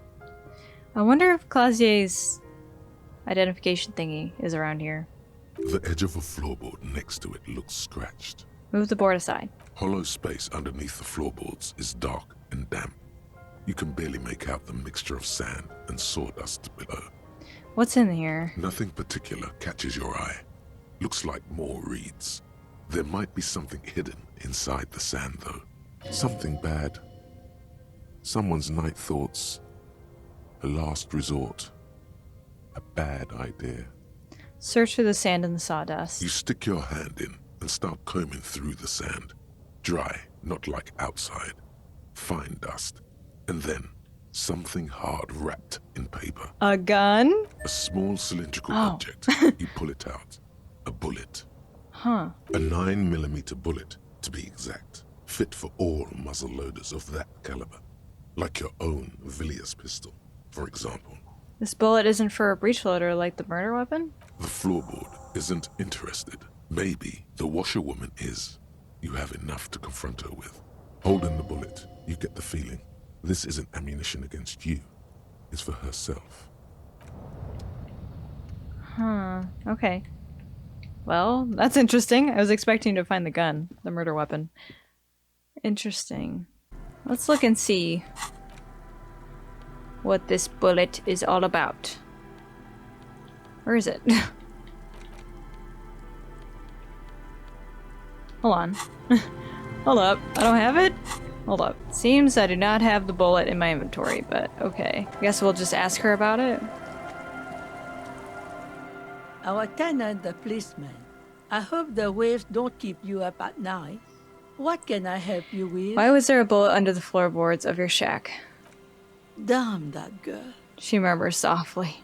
And without anger, a long and harsh life has taught her not to buckle under pressure. A bullet? Lieutenant turns to you and gives you a little nod, then turns to the washerwoman. You didn't put it there, did you? she did. Gone and hid things in there?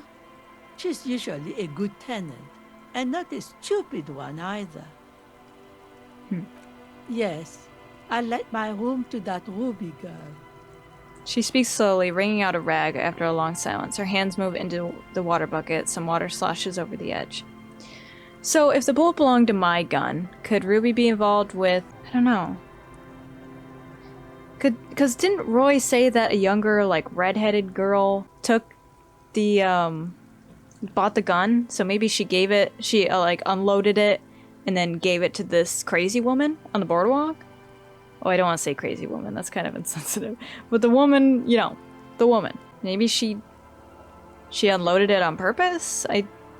Because she seemed to have known me. I don't know. As I've done before when she's been in trouble or just looking for solitude. I've made it clear. We welcome all kinds of people here. When was this? She came last Friday, left on Monday in a hurry. What has she gotten herself into, that girl? Her wrinkled hand needs a blue rag in the water. She seems genuinely worried about her previous tenant. She's seen her hiding out from trouble before. But this seems different. That's for the police to find out. Right then, please answer each question to the best of your ability. I'm sure we have a few. Lieutenant takes out his familiar blue notebook. You said she left on a Monday? Yes, early with the dogs, around 8 o'clock, I think. She probably heard the lieutenant's Kanema drive by, and it woke her up, just like it did you. Kim, she must have heard your Kanema. Yes. That is a downside of having a 130 kilowatt engine. It lets the bad guys know when you are coming. His voice is tinged with pride. Can't hold it in, can you? Is the room exactly as she left it? I cleaned it, like I always do. Was there anything else there? No. The truth, sire. Thank you, drama. What is she like, Ruby? She's good company. Knows how to talk to an old woman. At my age, you don't get a lot of quality conversation. So I really appreciate that about her. She rubs her cold hands together. I like this lady. I really do. Did she talk to you much during her last stay? No, she was mostly silent this time. Kept to herself. What do you mean? She tried not to let it show, but I could tell she hadn't come to fish.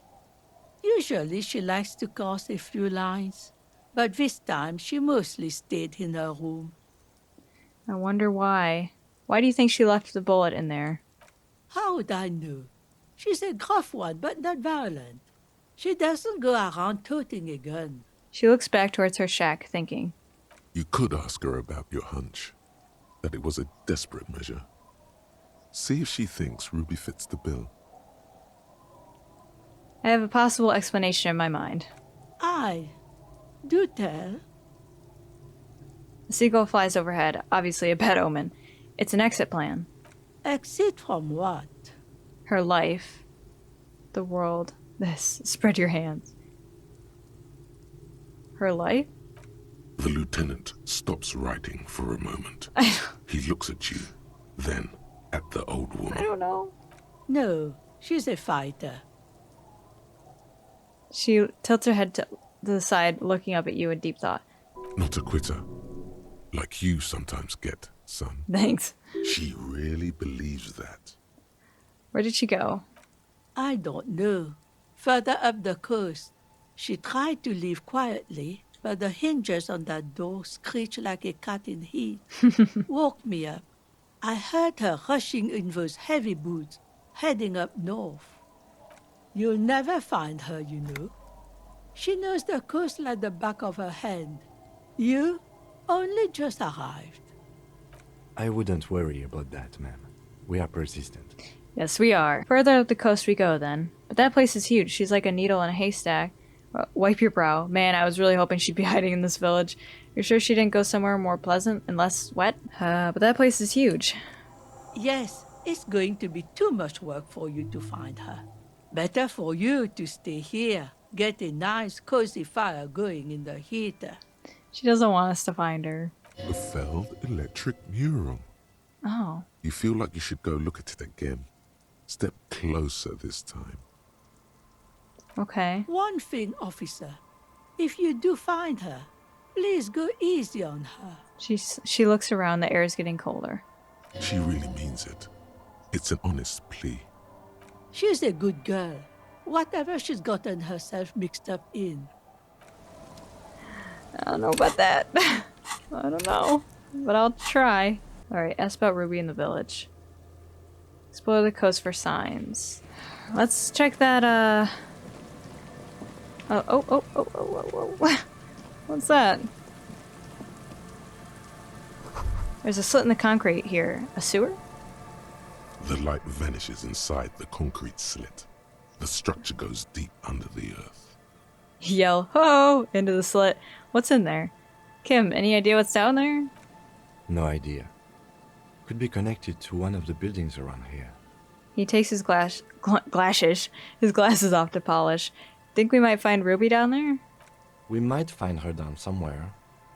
There's an old storm drain system beneath Martinez that's mostly collapsed. Revachol sewage system has been built and rebuilt 4 or 5 times now. How would we do that? In conclusion, she could be under any building. But not in there? I hope not. He looks in the slit and sighs. Yell, ho! There's no echo, and no answer. What's in there? Maybe it's just a storm drain for the sewer. Alright.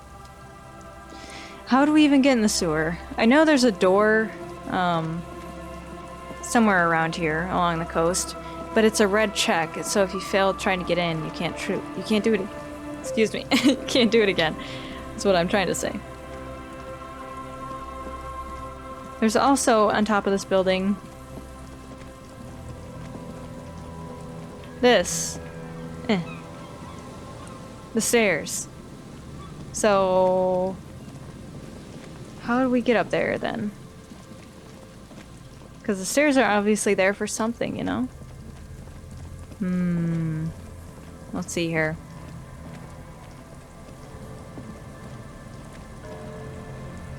You see, a slogan used to intertwine with the loops a long time ago. Now, only Step a shadow. closer. Above the mural, a collapsed roof, broken windows set in walls that are cracking and will soon also fall, and the coastal breeze rustling and sighing. In the remains of the edifice, there's something in the wind. Sometimes the only way to go forward is to fail first. Could Ruby be in there? In there? She could. Or she could be in the identical room over there, or in that boat shack. In that church tower, maybe. Okay, well, you don't need to be sassy about it. Why single out this one building? Listen to the wind. Oh, wow. Found the empty trap, heard Lena's true story, confronted the pig, established a nightclub, discovered the anomaly. Watch me fail it. Suddenly, all is quiet. There is no cold hand brushing against your forehead. No rustle in the reeds. The wind has died down or gone behind a corner.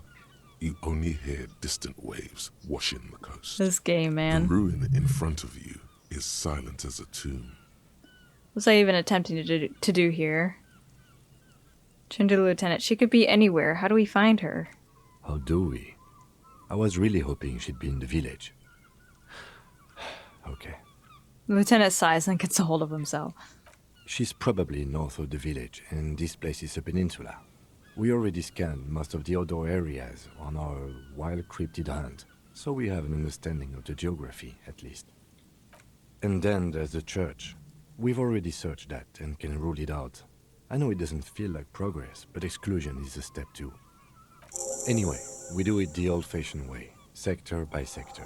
Go over the whole peninsula, ask the locals, enter the places where we can enter first, like we did in the village. What was I even attempting to do here? Trying to talk to the wind, the city.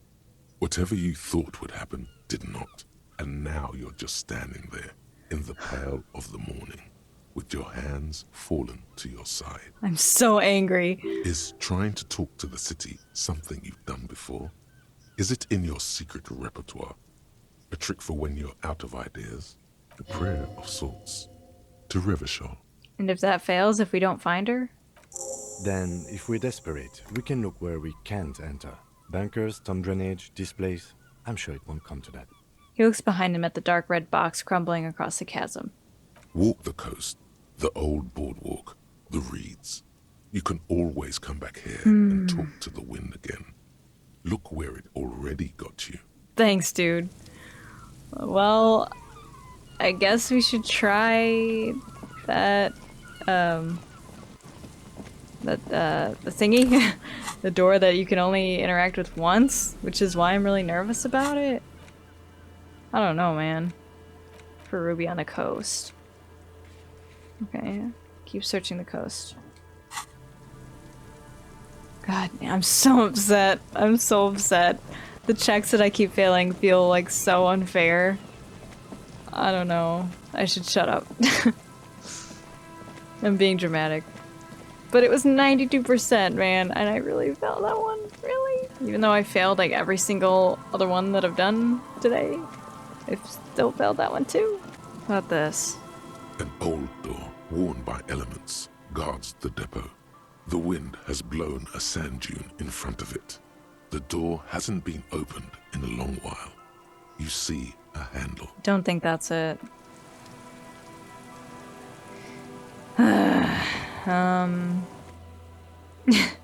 Ruby was in the Cinderblock village but left Monday. She could be anywhere on the peninsula, north of the village. Look inside the church, ask around. There are people to the west of the mural, or I don't know. Ask a girl on a date, then ask her. Ask the wind, maybe? Okay. Obviously that is not helping. Hello. Isn't this a fine morning? No. I'm looking for a suspect. Have you seen anyone suspicious lying around? Lying No, around? I'm afraid I can't help you with this one, officer. It's just a regular day off for me and Mikhail here. He passes sunset. So you haven't seen anyone around? No, I'm sorry. As I said, this is just a day off. We just arrived anyway. There's something friendly and familiar in how he says that. A day off. He's telling the truth. He hasn't seen anyone. Okay, thanks. I cannot believe I failed this. I am so salty. I'm sorry. The once... But like, a 92 check? Really? Really?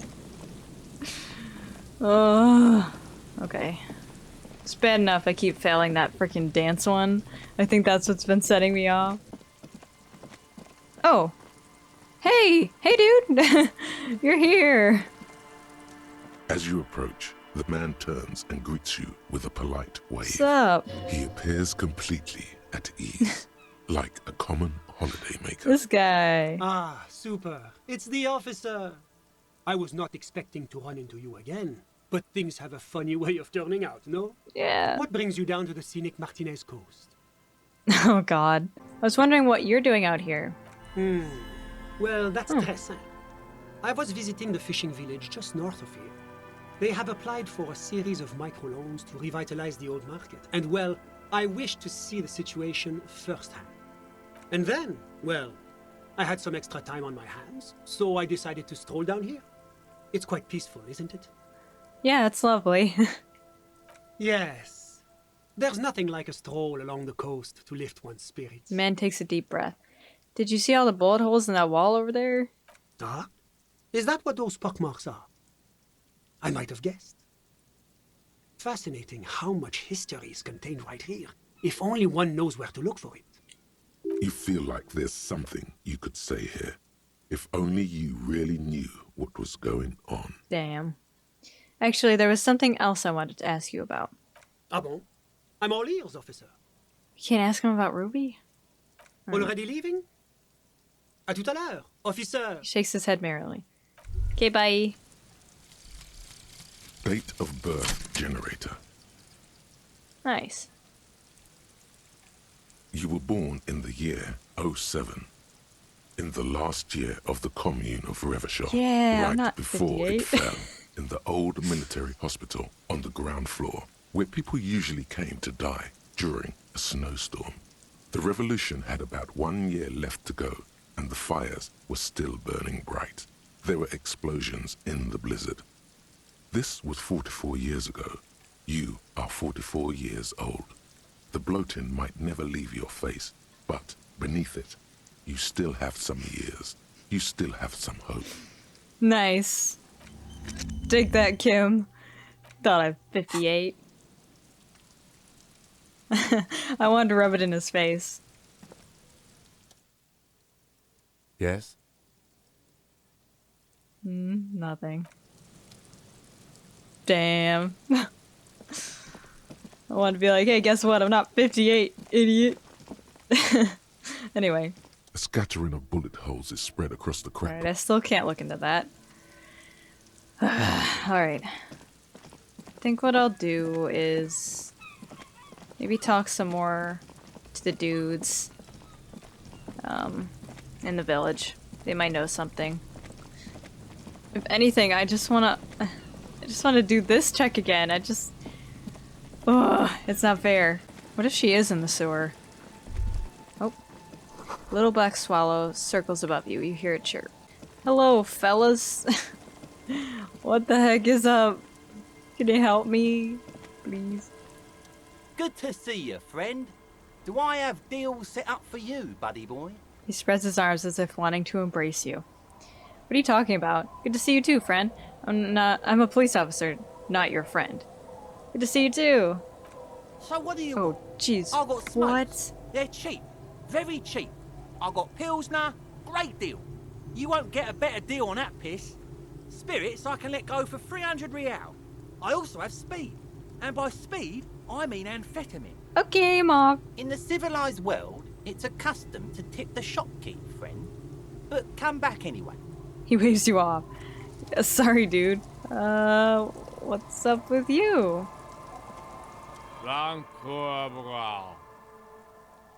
Don't call Abigail. Grumbles an unshaven man with a ruddy nose. He narrows his eyes at you as if in recognition, then turns his head away. The noxious odor emanating from the drunken man is strong and familiar. Yeah, from myself. Don't you call her? Yeah! Don't call Abigail! Who's Abigail? Abigail. Don't you fucking call Abigail. He draws out a disgusting snort, then mumbles, waving a finger in your general direction. Abigail is his wife or girlfriend. Chances are she's gone. Calling her wouldn't make it any better or worse. You're not going to get anything out of this guy. He's too drunk. Yeah. Never thought you'd see such a thing in your life. But this guy's a little too drunk. Yeah. Don't call Abigail. He whimpers softly, his voice trailing off into nothingness. I think this guy is the only one I can really get anything out of, so... Oh, jeez. Saving. What's this? Money! Thank God. Hey, dude. Tequila sunset. He nods in appreciation. Have you seen a red-haired woman named Ruby around here lately? Can't really remember seeing any women after losing my keys. It's a touchy topic. He hasn't got laid in ages. Sorry. He really has no idea who this Ruby is, sire. Okay. I mean, I guess I'll just ask him for the sake of it. Have you seen any women around here lately? Abigail? Abigail, where are you? Okay. Bye. Any ideas, Kim? I'm losing it. Actually, let's talk to the guy again. Let's talk to the guy. Frickin' Sunday friend. Forget his name. And do that side quest, because I think after that I will get some XP, which I desperately need. Thank you. Can't believe Kim thought I was 58. Okay. Anyway. As you approach, the man turns and greets you with a polite wave. He appears completely at ease, like a common holidaymaker. Ah, super. It's the officer. Okay. What brings you down to the scenic Martinez Cove? I need your help forming a committee. I'm trying to assign la responsabilité. My friend, if it's la responsabilité you're after, I have good news for you. There's no need to form such a committee, because it already exists. Wow. God, of course it does. These moral intern types. I just realized that Clausier is probably trying to hide from this guy, too. The Comité de Responsabilité de Revachol. It acts as a sort of clearinghouse for coalition activities. To put it simply, they are the ultimate arbiters of la responsabilité in this part of the world. Yes, this is just the sort of reasonable authority you're looking for. I would offer to connect you with the committee myself, but alas, I am not actually in Martinez. But you are. What? Where is he then? He's speaking figuratively. He means he's not in Martinez in his official capacity. What are you talking about? I'm looking right at you. I got it. You're only here on personal business. Précisément. Officially, I am still in La Delta, preparing for an upcoming conference on fuel oil derivatives. Sounds riveting. That's why it would be extremely irregular, or potentially even inappropriate for me to intercede with the committee concerning a district I'm not officially in. But this is an urgent matter. I need to get into touch with the committee. How am I supposed to contact the committee then? Well, under ordinary circumstances, the committee contacts you. In other words, the committee only knows what it wants to know. But if you have information of a vital interest, they might be willing to entertain an exception. In which case, I would advise you to contact them via Coalition Warship Archer. So how does one go about contacting that? This is quite the problem. Very tricky. Of course, the Archer has orders to fire on any unidentified aerostatics that might approach it, so it might be safer to get in touch from the ground. But in that case, you would require a radio transmitter capable of broadcasting on coalition frequencies. And that kind of technology naturally isn't typically available for non-coalition use. Suna? Yes, it is a bit of a conundrum. Probably Suna. I suppose there might be some way to circuit bend your way onto those frequencies, but you'd have to be one of those techno-tinkerers to do it. I know who that is. Is that legal? Unauthorized circuit bending is a very serious matter with grave security implications. But as of the moment, there is no specific law forbidding it. In Revachol, at least. Sounds like something that programmer we met in the church Yep. might be able to help with. I knew it. Let me just say that I have complete confidence in the RCM. I'm sure you'll figure something out. Okay. Always my pleasure to be of assistance to the RCM. Godspeed, and if we don't meet again, bonne chance. See ya, dude. Should I even bother? But I need more XP, you know? So, what's this? A door, a building, a hiding place. Could the instigator be inside? I don't know. I assume not if I can't interact with it. Don't think there's anything for me to do. No. Definitely not. My back hurts so bad. Why do I record 2 episodes in a day? It's so bad for me. It's so bad. I'm so sorry. I get so dry. I'm still so salty that I failed that check. Holy crap. And I keep failing this one.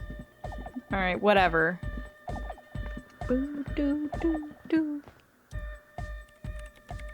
Oh god. Yes, what is it? Have you seen anyone suspicious, say a woman named Ruby? What? No. No one's suspicious around here. She has not seen her, sire. 'Tis true. It's not a paying job, but could you help me contact Coalition Warship Archer? You're asking me to circuit bend onto coalition radio frequencies. You want to know, is it possible? Probably. But is it a good idea? I'm not so sure. The main difficulty will be finding an antenna powerful enough to reach those frequencies. Unfortunately, you can't exactly buy mecha long-wave antennas off the shelf. She's not joking. Even the RCM is restricted to shortwave bands for our communications. You need special approval from the Coalition to receive access to that kind of equipment. Radio relay tower at Land's End. Could that work? I highly doubt it. That tower is barely able to transmit shortwave signals across the bay. To generate megalo frequencies, we're going to need a much larger antenna. She has an idea, though. You can see the tiny signal lights firing inside her brain. I don't see any alternative. We're just going to have to build the antenna ourselves. Oh jeez. This is way more in depth than I thought. Why don't we just use your AR-1? Because it's a completely different class of antenna. It would be like using a high-end racing carriage where a long-distance lorry is required. We need metal, a lot of it. The taller the structure, the better. Something that is both prominent and easily accessible. If it's near a power source, even better. Come up with a site for a mega long-wave radio antenna. Close your eyes. Wow. Unfold your mental map of Martinez. It's morning. You're standing on the plaza before the whirling in rags. The wind pushes a piece of tear across the cracked tiles. From the north comes the malicious laughter of two children. Turn to face the bay. Your eye follows the tiles west. You see a bench and a few twisted, pitiful trees. Then, just water. Tiles west. See a bunch. From behind you, a low, spectral voice whispers, "Nay." Turn to face the apartments. Beyond the unkempt backyard rises a monstrous assemblage of concrete, plaster, and corrugated sheet metal. The voice again, more urgent now. "Nay, just a moment. That voice isn't human. And it's not saying nay. It's saying nay." Turn to face the roundabout. You turn around. The morning sun is blinding. You bring your hand to your brow, and a great shadow materializes before you. A towering beast, frozen in mid-air. The statue of Philippe III. Damn. The dead king and his horse. It could work. It so may tall? work, you think, but why do you feel like there may be a terrible cost? We'll need an adequate power supply and a great quantity of cable. If we connect the cables to some of the stranded lorries, we could theoretically increase the antenna's wavelength exponentially. Whatever ambivalence she had about your project before, she's now fully engaged in solving this technical puzzle. Let her think. It's completely ridiculous, but I believe we could transform the entire roundabout into one solid fractal antenna. I like how into it she gets when it comes to like technical problems she can solve. A note of awe in her voice. She's shocked and pleased by her own audacity. Are you sure that's legal? I feel like I'm going to need to apologize to someone. That's a very big antenna. Yes, very likely the largest private antenna in Revachol. She's got to be happy with that. I have plenty of cables and amplifiers on hand. The power supply I will secure on my own. All we require now is the radio transceiver itself. Where am I supposed to find a radio transceiver? I cannot answer that for you, but I don't expect it to be that difficult. There's no shortage of radios around here. If you have real to spare, you might even be able to buy one. But it doesn't really matter where it comes from, so long as it works. I don't. And before you ask, no, you can't have the radio from my kinema either. Oh, come on. You know what, Kim? I'll find an even better radio to use on my own. Can we use your REM prefect? Do radio computers have transceivers in them? I think I saw a radio in that office near the harbor. Oh! That sounds like a perfectly adequate Yes! Yes! You know what, Kim? I'll find an even better radio on my own. I highly doubt that. When I crank the volume on my dyno wave, it's like you're in a luxury box at the National Concert Hall. Alright, Kim. Challenge accepted. On second thought, this is childish. I'm just gonna look for a regular radio. I can't, yeah. That will be fine. As long as the radio is functional, that is what counts. Alright. In the meantime, I will gather the rest of the materials. We will meet back here when you have it. Okay, time to steal that radio. Let's go. Maybe this is what I get for passing all of those checks the past few episodes. Alright, time to steal it, baby. A common office radio, like any of those found in countless waiting rooms, lounges, and other semi-public spaces all over the world. Please don't tell me it's a check. Kim, how do I get the transceiver out of this thing? There's usually a little switch somewhere. Ah, yes, it's the one that says release. The lieutenant points to the side of the radio. Flip the release switch. The lock disengages with a nice click. You may now safely remove the transceiver unit. Perfectly adequate transceiver. Examine the transceiver. There's nothing obviously remarkable about it. It's about the size of a common pasta box, with knobs of molded plastic. What else is there to say?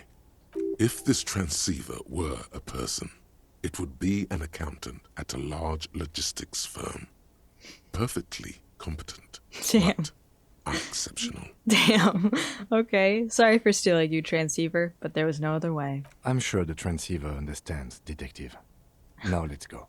It's true. Alright. The transceiver appears quite forgiving. Good. Do you think we'll actually be able to reach the coalition with this? You've surprised me more than once during the course of our investigation. But I have to say, it still seems like a remote scenario. He shrugs. With its transceiver gone, the radio has ceased its persistent buzzing. It is as silent as a headstone. Time to dip. Oh, what's this? All around you, rain falls on the great city of Revachol. Whoa. Rain drips Whoa. from the eaves and floods the gutters, Whoa. washing the filth away. The spring thaw must be here. The snow is melting. What am I doing?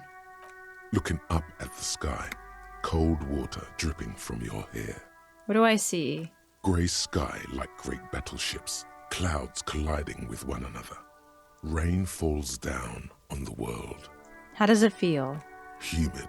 Your coat shields you from the rain while the city shivers around you. What? What is in the west?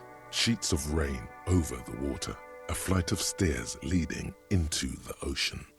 Wave after wave washing the coast of Martinaise, with its motorboats and gently swaying reeds. The ruins of a half-sunken sea fort crumble on an inlet beyond the Bay of Revachol. Ghosts rise into the sky. Who are you, ghosts? What is down the shore? Run your fingers through your dampened hair. Your hair is an oily mess flecked with ash from neighboring coal plants. Smokestacks rise somewhere in the distance. What's in the east? The great gates of the industrial harbor are locked. A chill runs down your back. You shudder like an animal trying to shake water from its hide. Shake your shoulders again. You shudder, looking down at your feet. Dirty rainwater runs veins into the plaza's snow. Two green snakeskin shoes stand at attention on the mosaic paving of the plaza.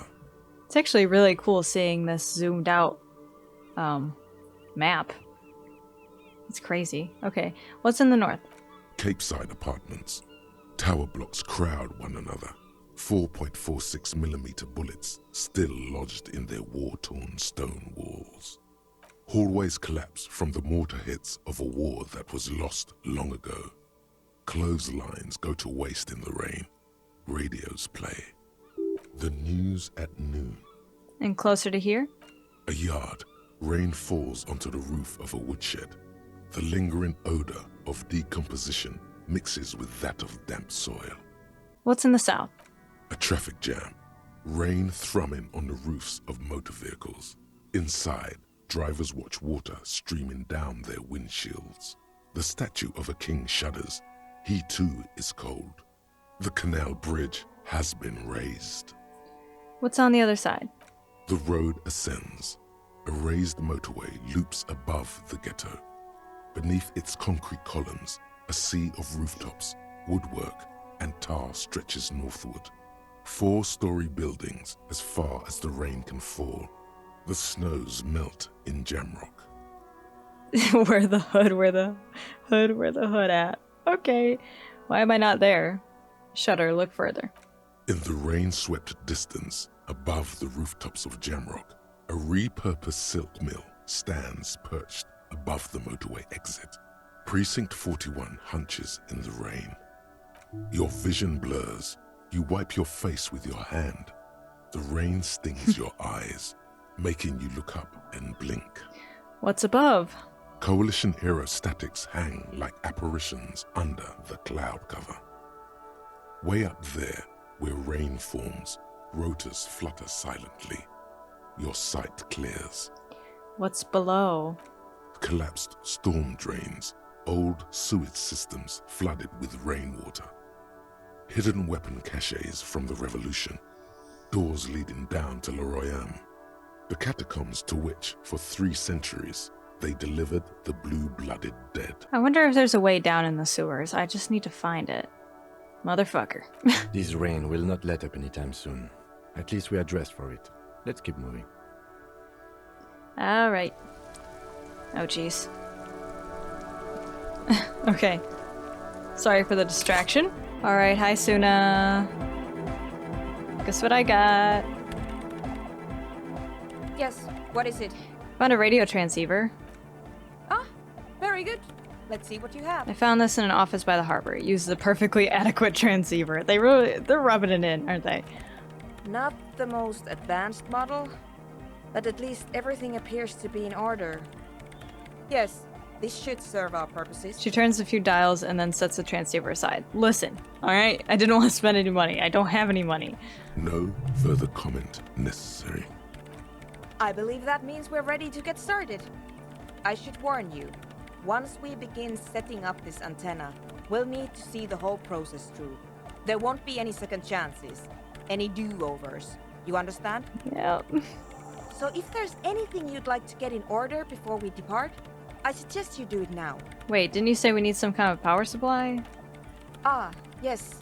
I wasn't sure what to do about that, but then I discovered an abandoned power source down by the edge of the bay. It's obvious. She's referring to your half-sunken Caprice 40. You mean the motor carriage I crashed into the bay? Oh, well, as long as it works, I don't need to know the details. In that case, let's move on. What kind of stuff should I get in order? That's up to you.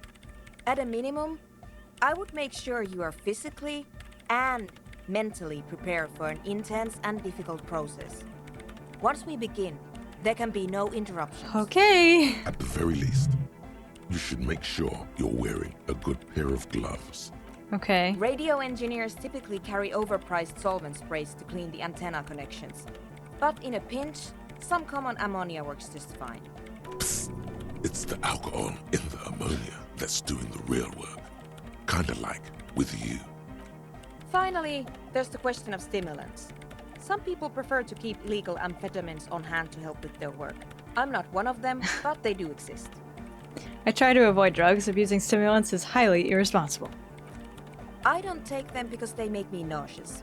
But everyone has their reasons. I don't judge. Okay. Need some time to repair. That's fine. Return to me when you're ready. I need to improve interfacing, right? So, wear these gloves. Great. I'm gonna save it real quick. I don't know why. But let's get started. Let's just see what happens, you know? Yes. Let's contact what is Archer. it? Very good. If you'll help me with some of this equipment then. Back across the water lab. At least we are getting our exercise in today. If you'll please carry that amplifier, officer. And if you'll take that spool of cable, we should be able to move it all in one trip. She gestures to the lieutenant. Oh boy. I'm really interested to see how this goes. I wanted to keep hearing the music. Whoa. Okay. Oh geez. Whoa. Damn, she's really going all out.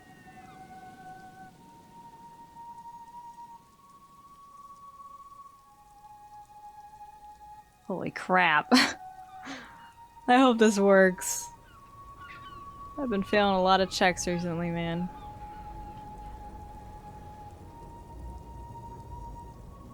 Whoa. Oh, geez. She's up there. Hey, girl. And now if you'll just connect that here... It's done. I believe we are ready. Lieutenant wipes his brow. We're ready to try at least. Please put on these headphones. There should be 2 extra sets. I've configured the channels so that only your microphone is set to broadcast, officer. We'll all be able to listen, but anyone we reach will only hear your voice. Okay.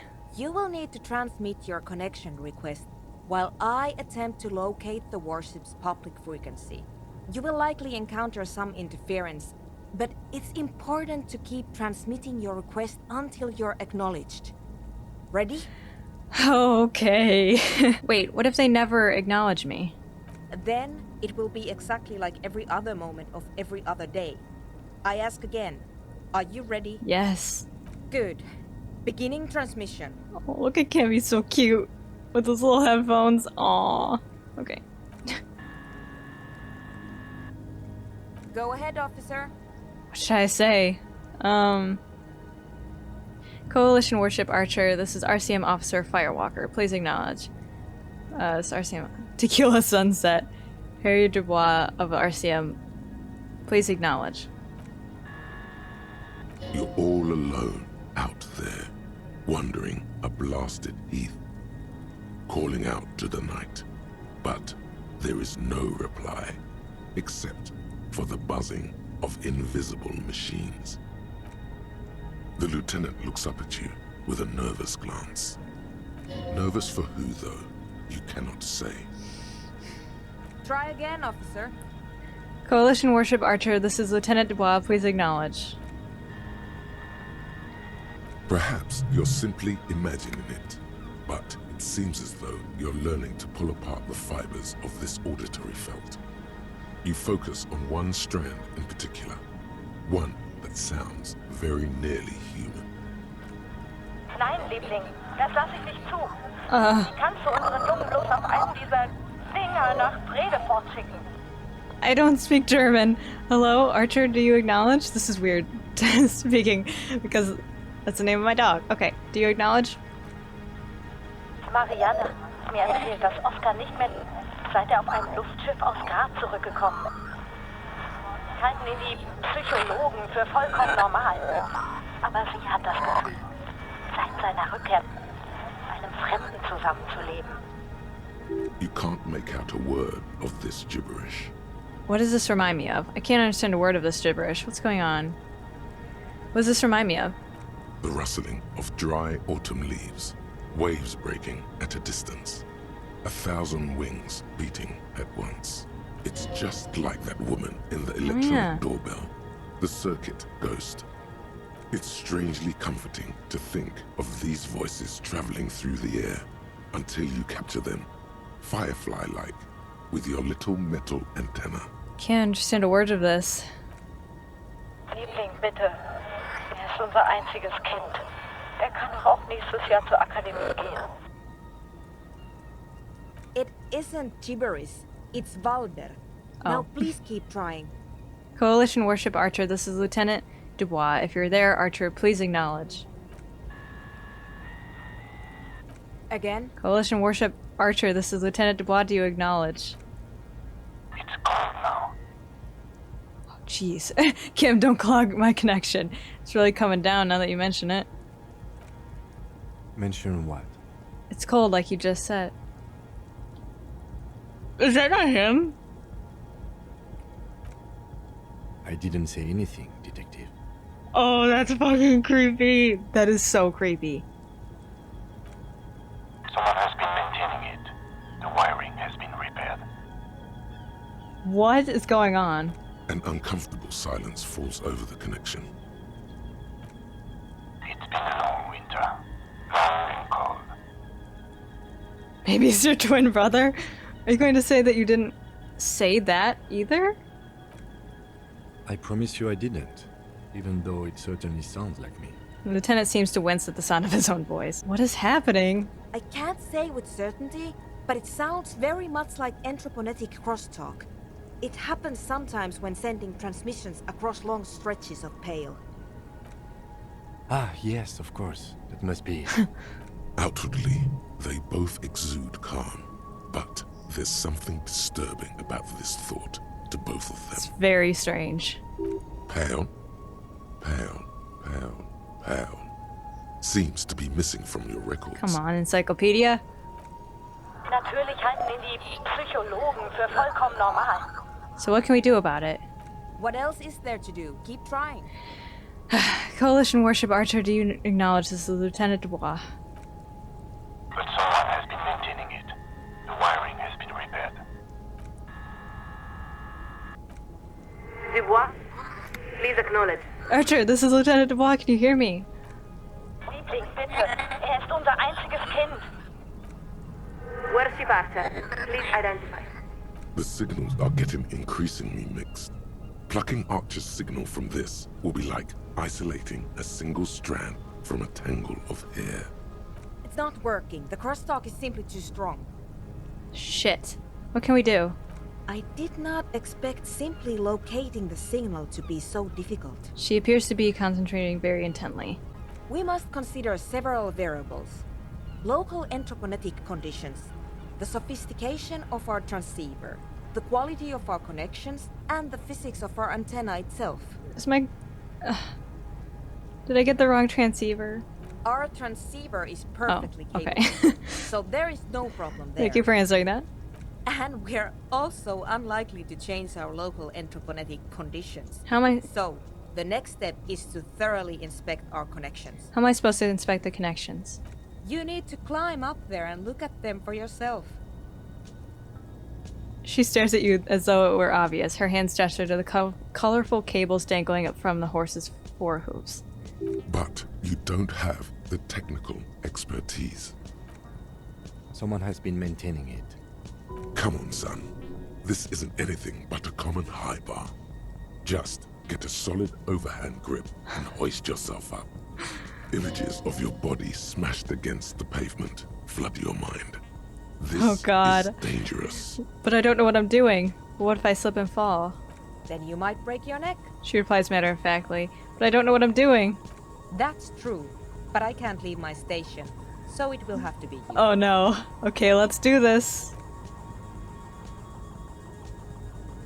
Oh jeez. Oh, don't die, please. I'm just happy it wasn't a check. Oh boy, alright.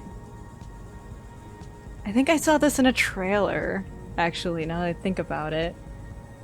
Of him on the- it's in the art of him on top of the horse.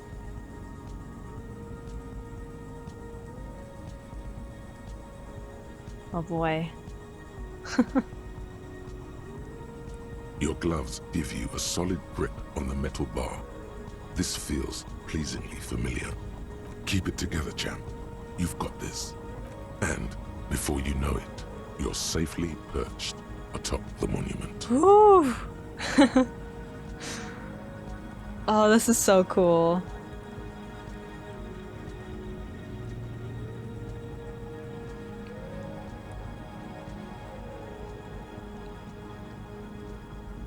Oh shit.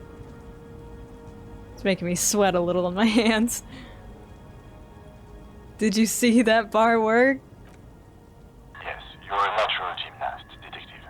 Now, would you like to do what you got up there to do? Examine the connections.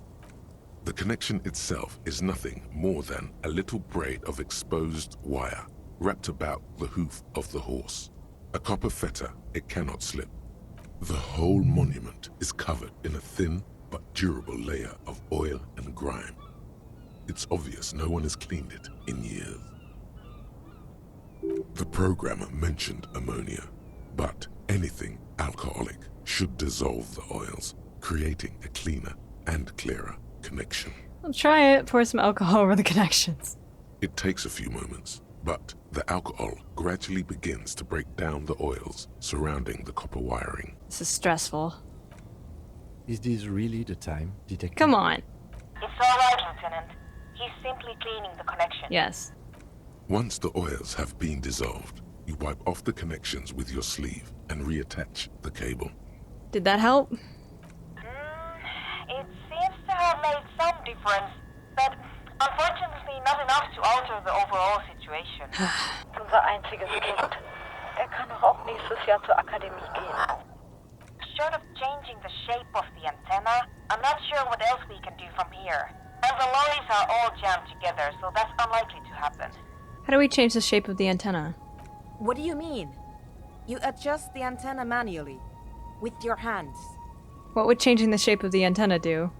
Ideally, narrow the receiving mode so that we can isolate the warship signal and eliminate the crosstalk.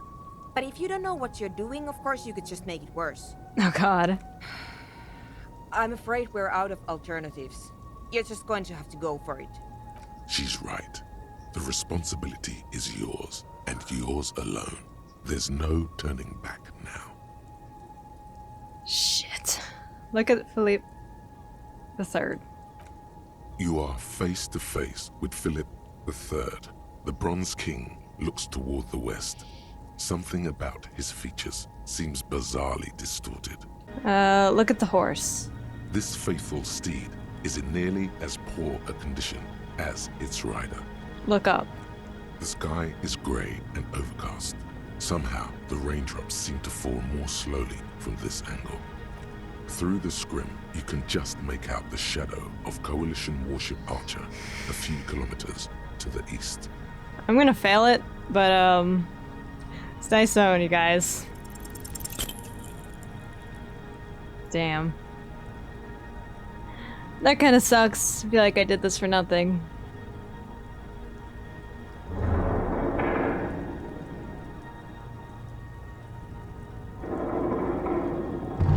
Oh shit! Oh god. Oh man. That sucks.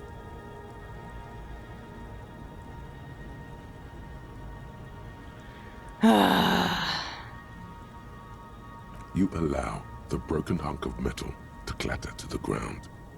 It wasn't clear to you it did anything anyway. Nein, Liebling! What are you doing? The connection is even worse now. This is extremely unprofessional. I didn't mean to do that. That piece of junk didn't even work. I'm sorry, I was trying to do good. But you didn't. You made things worse. She's right. This was your responsibility. Damn it. I'm going to push the power supply. I doubt it will last more than a few minutes, so you'd better make them count. A maelstrom of sound, swirling and swirling around an invisible point. It's mounting. Mounting. Nicht mehr derselbe ist, seit auf einem Luftschiff aus Grad zurückgekommen ist. Lieutenant Dubois, please respond. It's too much. Your eardrums Ow. are throbbing, about to burst. A long winter, long and cold. And then, nothing. Drive now. Coalition warship Archer, this is Lieutenant Harrier Dubois of the RCM. Please acknowledge.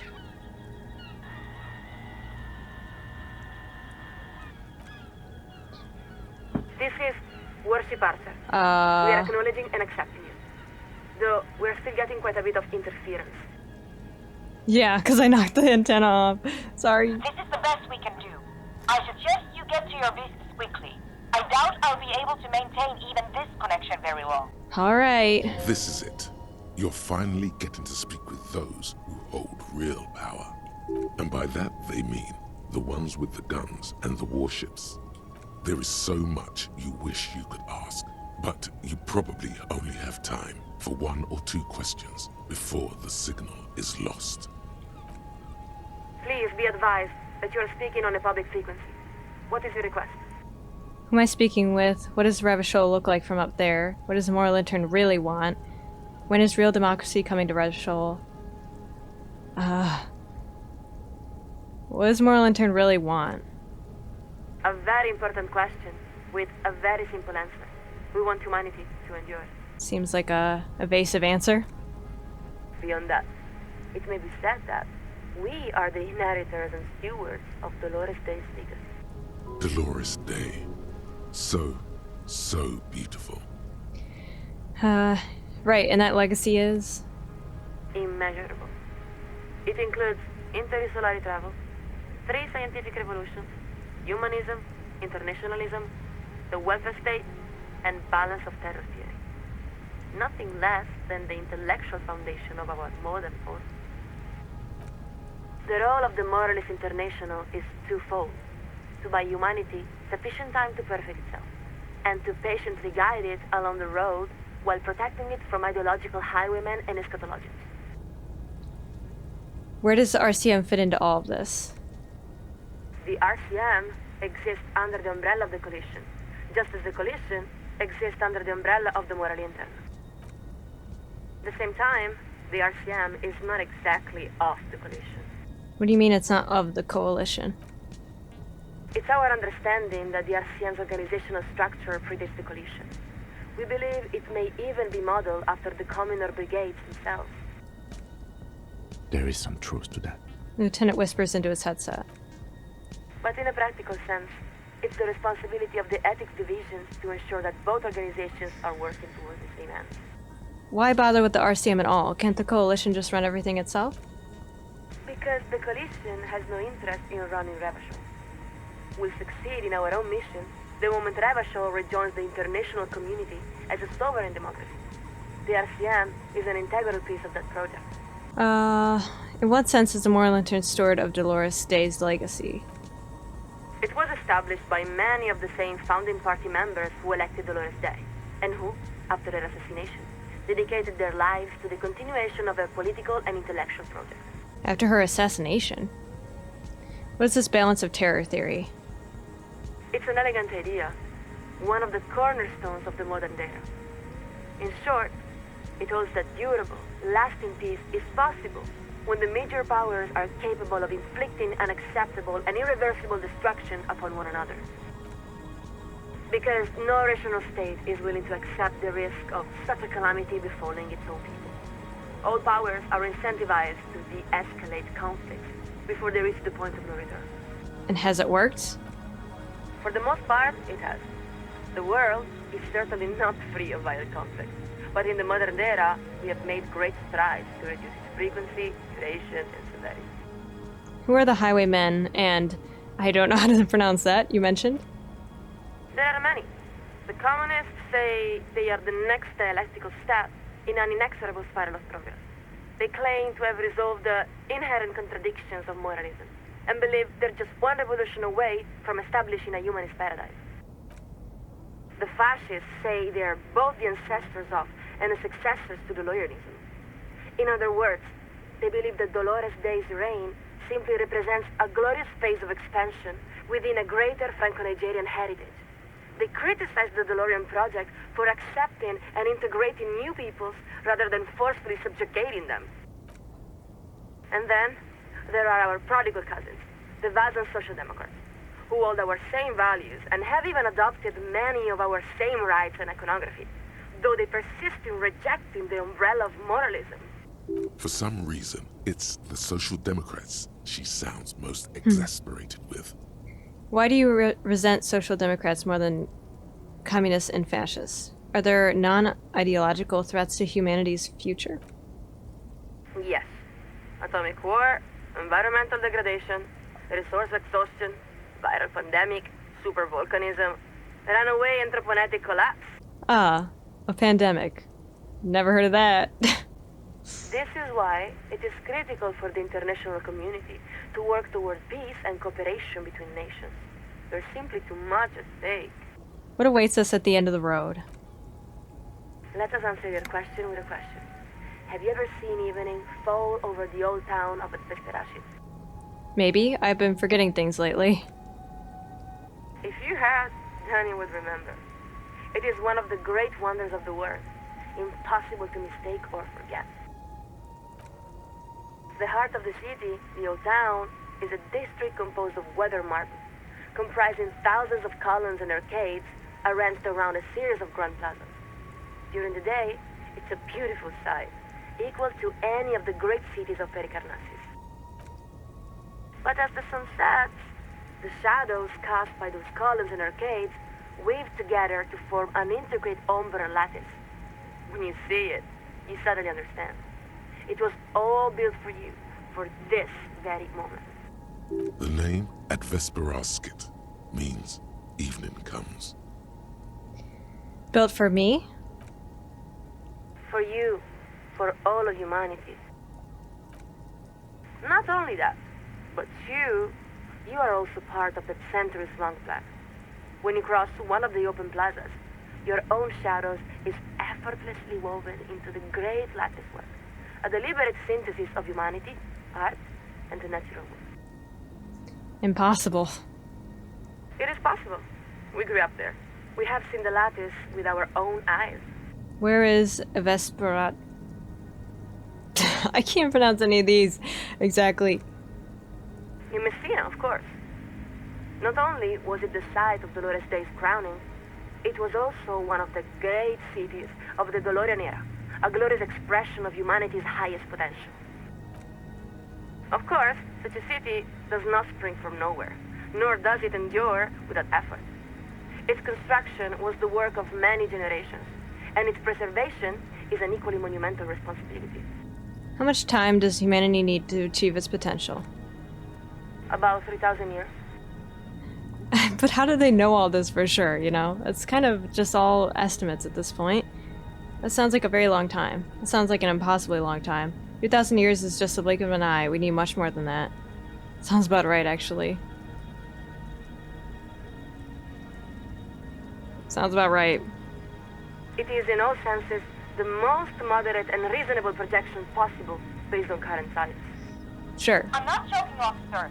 I'll only be able to hold the signal over for a few more moments. What you came here to ask it now. Is everything all right? Listen, I really need to reach the committee of responsibility. Acknowledged. To reach the committee, all you need to do is fill out the appropriate request form and submit it to the liaison for public affairs. I have to send a letter? If the liaison accepts your request, you will be invited to address the committee at their next quarterly public hearing. We believe the next hearing is scheduled for July. She seems very satisfied by this answer. She's got to be jerking your chain, right? You can't wait that long. I have no luck this episode at all. What if I need to reach the committee a bit sooner? I was actually hoping you could patch me through to the committee directly. We're afraid that is quite impossible, Lieutenant Dubois. What do you mean? We cannot transfer you to the committee because we are not entrusted with that responsibility. We are simply the second signal. Then, why are you wasting time with her? You should demand to speak with who's really in charge. I demand you transfer me to your superior immediately. Listen, I'm begging you, please just let me through. I get it, so the real power is even higher up.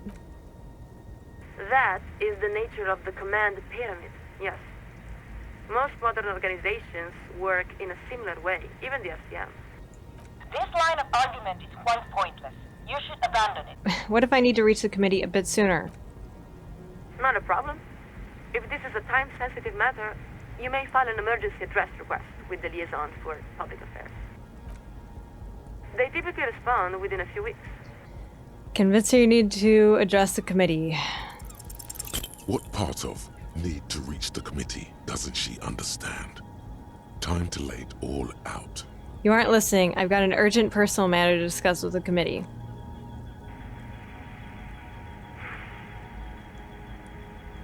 We will hear your request, Lieutenant Dubois.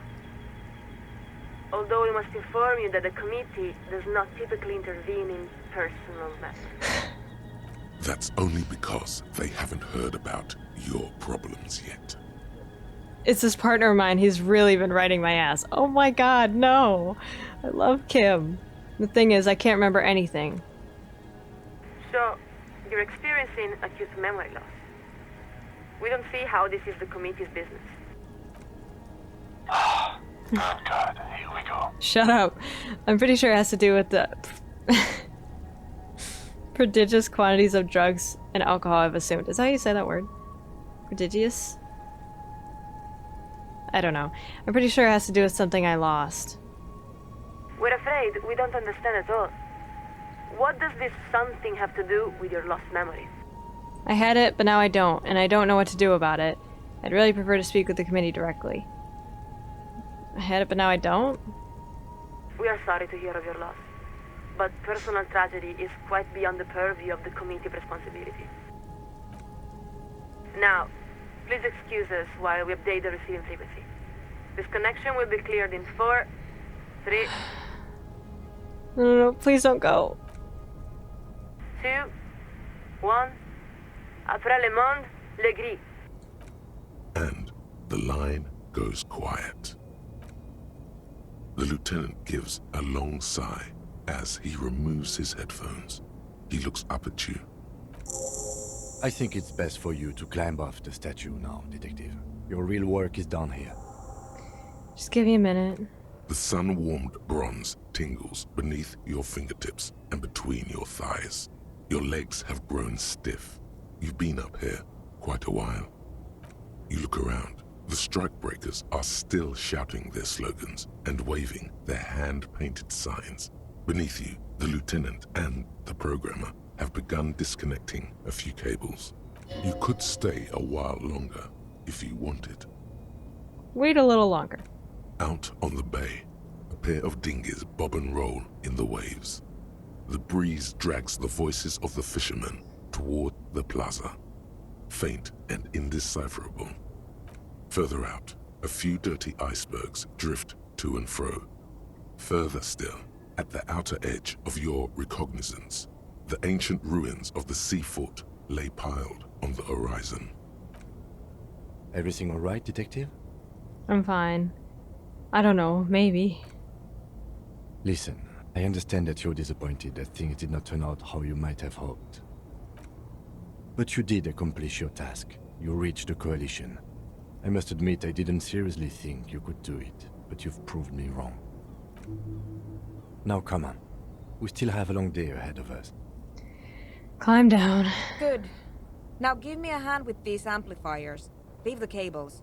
I don't feel like making 2 trips. What's one more trip across the waterlock? Lieutenant sighs.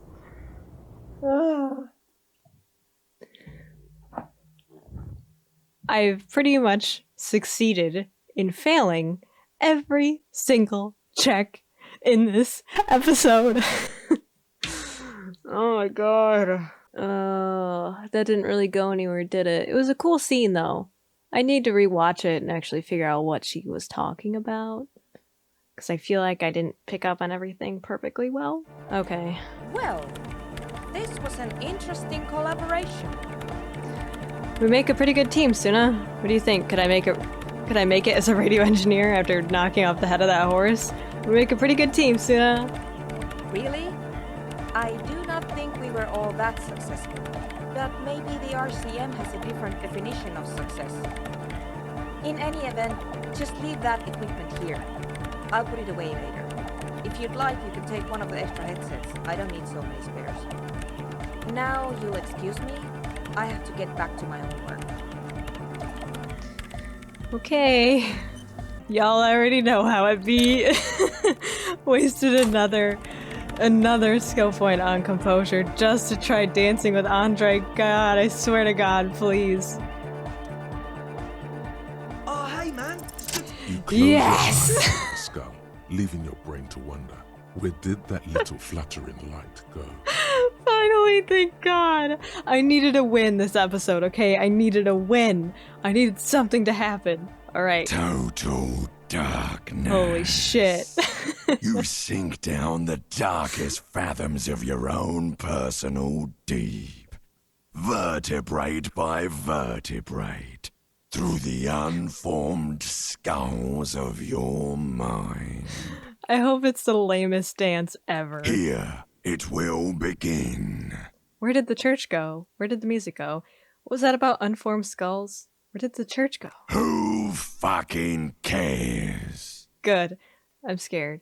I hate waking life. I hate this world. I hate and fear everything. All I want is to dance. Please, God, just let me dance. Good. No, not good. Orgasmic. Where did the music go? Oh, don't worry. The music's still there. It's you who is gone. No, really, why can't I hear anything? Concentrate on hearing. Nothing. Just the immaculate silence of your spinal fluid. Electrified. This is very intense leading up to a dance. What was that about unformed skulls? I'm gonna let you in on a little secret. Every vertebrae in your spine is an unformed skull ready to pop up and replace the old one. Like shark teeth. The one you're currently in has a little brain forming in it, waiting for its turn. We got a new voice, ladies and gentlemen. Thank you, Spinal Cord. To rule the world. Oh my god, is that true? As it ought to be. Where is it? Who are you? I am the Spinal Cord. What do you want? From what I can see, it's about to bust a move. Bust a move. Foolhardy. What? Do you even know what's happening on the surface? Maybe 1,000 years have passed. Or maybe you started spazzing out like 2 seconds ago. With your eyes still closed, the first thing you feel, all the way back in the pivoting darkness of your own torso, is warmth. You have become a triumph of rhythmoplastics, somewhere in a smelly wooden church on the coast of Revachol. The wounds from the war you waged on your body are healing, twist by twist, turn by turn. Open your eyes and dance like you've never danced before. You have become a flawless interlocking mechanism, a flesh and bone approximation of the throb coming from the speaker setup of the one called Eggheads, entirely, rigidly imbecilic, without pity or fear. Holy shit. Free from self-awareness, no deliberation, only, and I mean only, execution. Oh my god. Oh my god! The Speed Freaks. The Speed Freaks would-be leaders stand slack-jawed in disbelief as at the hardcore corners on display. He whispers to himself, "Yes, Way, this is really happening." With his reel-to-reel mixer blasting the anthem of a future that will never come, Oh the my young God. man observes your moves for a second.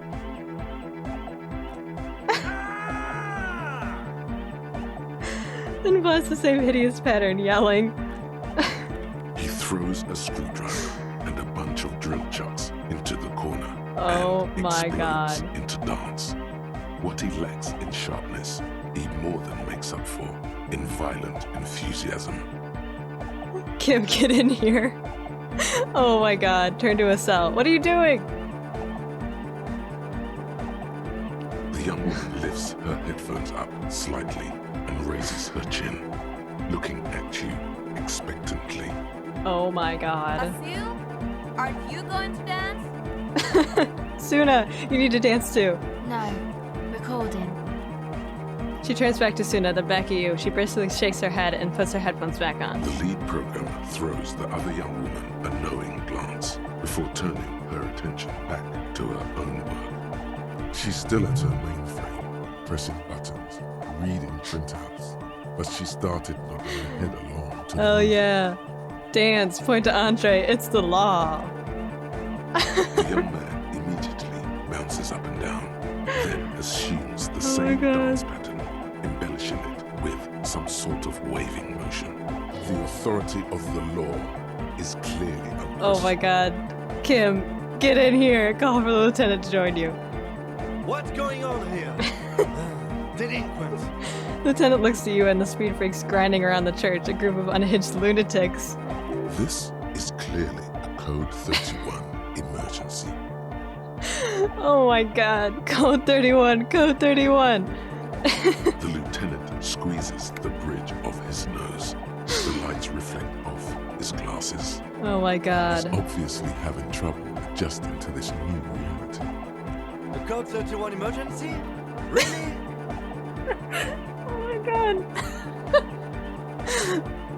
Yes, officer. In need of assistance on the dance floor. The lieutenant crosses his arms with a bemused look. Please, please, please. What's happening? Lieutenant is forced to yell over the futuristic music blasting from the speaker. I'm undercover. I'm not doing anything. The music made its mind up a long time ago. I'm just implementing. I'm sorry, I know this looks crazy, but it feels too good to stop. It feels too good to stop. Good for you. Rock on then. He looks around the church hall. Hey, I called you to dance. What? Oh my god. I did say there was an emergency on the dance floor, did I not? The emergency? Not enough. Kim! Oh my god. Please. Oh, come on, hurry. Oh my god, Did please. that just cheer him up a bit? Could be. It feels like the lieutenant cracked a little smile there. Oh my god. I could not. That's it. Don't let the lieutenant leave without getting his hardcore on. Respects you. Emergency on the dance floor. Outrank him. Dancing. So infectious. Who's the one in charge? You are. Yes. I can't. Lieutenant, I am only going to pull rank on you one time, and that time is now. Are you kidding me? I assure you, I am not. Now get your groove on, Lieutenant. It's all a joke to you, isn't it? Chain of command. A joke. Future dance. Joke. Well, no more. Cut a rug, Lieutenant. I assure you, I am not. Now get your groove on. My what on? I said get your goddamn groove on. Boogie woogie. Sheesh, okay. He picks up with his hands crossed in the air, observing the crisscross of your feet. Okay, you psychopath. I see what you're doing there. It's jacked up footwork plus is that Ubi for dancing? Oh my god. He adjusts his spectacles and pops his collar as high as it will go. I got hair in my mouth. It's hardcore. Holy shit. Yeah. Whatever. Lieutenant snorts. Your big talk, Lieutenant. Let's see some moves. Oh yeah? I did 15 years in the juvenile crime unit. I can do age inappropriate. Now, check this shit out. Oh my god. The lieutenant begins to heel kick the church floor with such intensity, it's reasonable to fear he'll kick a hole right through it, causing the floor to crack and the pillars to collapse, bringing the church roof down on all of you. Oh my god. I cannot. It doesn't look like he'd give a shit either. Oh my god. This is amazing. Is there anything more I can do? I want to break the limit. The dynamic motion of your flailing body is bordering on the extreme. You're going off the charts. You feel as if turning on the hyperdrive will be a point of no return. Feels almost melancholy. Are you sure you have the entire posse on for this? I do. Together. Where are you? Here we go again. Hardcore filthy air. The sound above my head. What now? Lieutenant suddenly. Sound above your what? Lieutenant suddenly sobs. No! Above my hair, man. Okay, this is too imbecile. Excuse me. No, come on. Turn the hyperdrive. On the yes! Of the Martinez Inlet, in a small, weather-beaten stave church, built 380 years ago by settlers from the Occident, most likely to guard against an anomaly at its center. An officer of the RCM is contorting his body into idiotically rigid shapes as he invents the future of dance music. It's the hardest anyone has ever danced. Oh my god. What is this strange feeling I keep having, this cold, even now? I am La Revacholière. I am the city. What do you mean you are the city? I am a fragment of the world spirit, the genius Loki of Revachol. I danced so hard I unlocked a spirit. My heart is the wind corridor. The bottom of my air is red. I have 100,000 luminous arms. Come morning, I carry industrial dust and let it settle on tree leaves. I shake the dust from those leaves and onto your coat. I've seen you. I've seen you. I've seen you with her. And I've seen you without her. I've seen you on the crescent of the hill. How are you talking to me? The modulations of my voice are noted down with thermometers and barometers. You feel me in your nostrils, on the little hairs on the back of your neck. I also reside in your lungs and vestigial organs. Everywhere there is space. But who am I? Why are you talking to me? You are an officer of the citizen's militia. jaunt in rebut. When you wear your coat, you wear my soul. You move through my streets freely, in motor carriages and on foot. You have access to the hidden places. You also circulate among those who are hidden. I need you. You can keep me on this earth. Be vigilant. I love you. Are we sure this isn't the spirit of my ex-wife? An officer of the RCM Oh, is shit. lying on the floor of a small church with his eyes rolled back and his tongue lolling no. out. Several others are standing around him. He slowly comes to. Andre's still dancing. Had a good rest there? I spoke to the city of Revachol. I don't know about good. Relax. People pass out while partying hard all the time. You're just dehydrated. So, we should get going, maybe? He looks at you with mild concern. Okay. Oh my god. You might be imagining it, but it feels like Egghead turned the volume down. Such is his respect. Thank you, Egghead. Man! Now! Man! Now! The would-be leader stutters with excitement. Now imagine if we could do that, right? But with like 1,000 people. End of human development. Mission complete.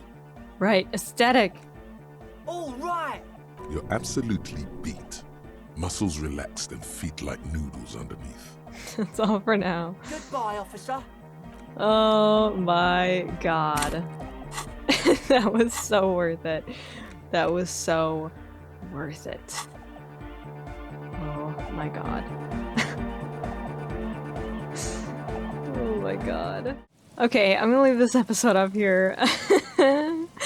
That last section was honestly one of the most enjoyable parts of this game so far. It was so hilarious. I know I shouldn't have wasted all those points into composure, but holy shit, man. Was that worth it or was that worth it? Come on. I just needed a win, you know? I failed every freaking check in this episode. I needed something to make me feel better. So I did that and we finally got it, man. Finally. I'm very, very excited. I hope you guys enjoyed that last part. I feel like it was just so worth it to see Kim actually bust a move, man. That's amazing. Of course, we learned a little more about Ruby and everything like that, and the whole coalition thing.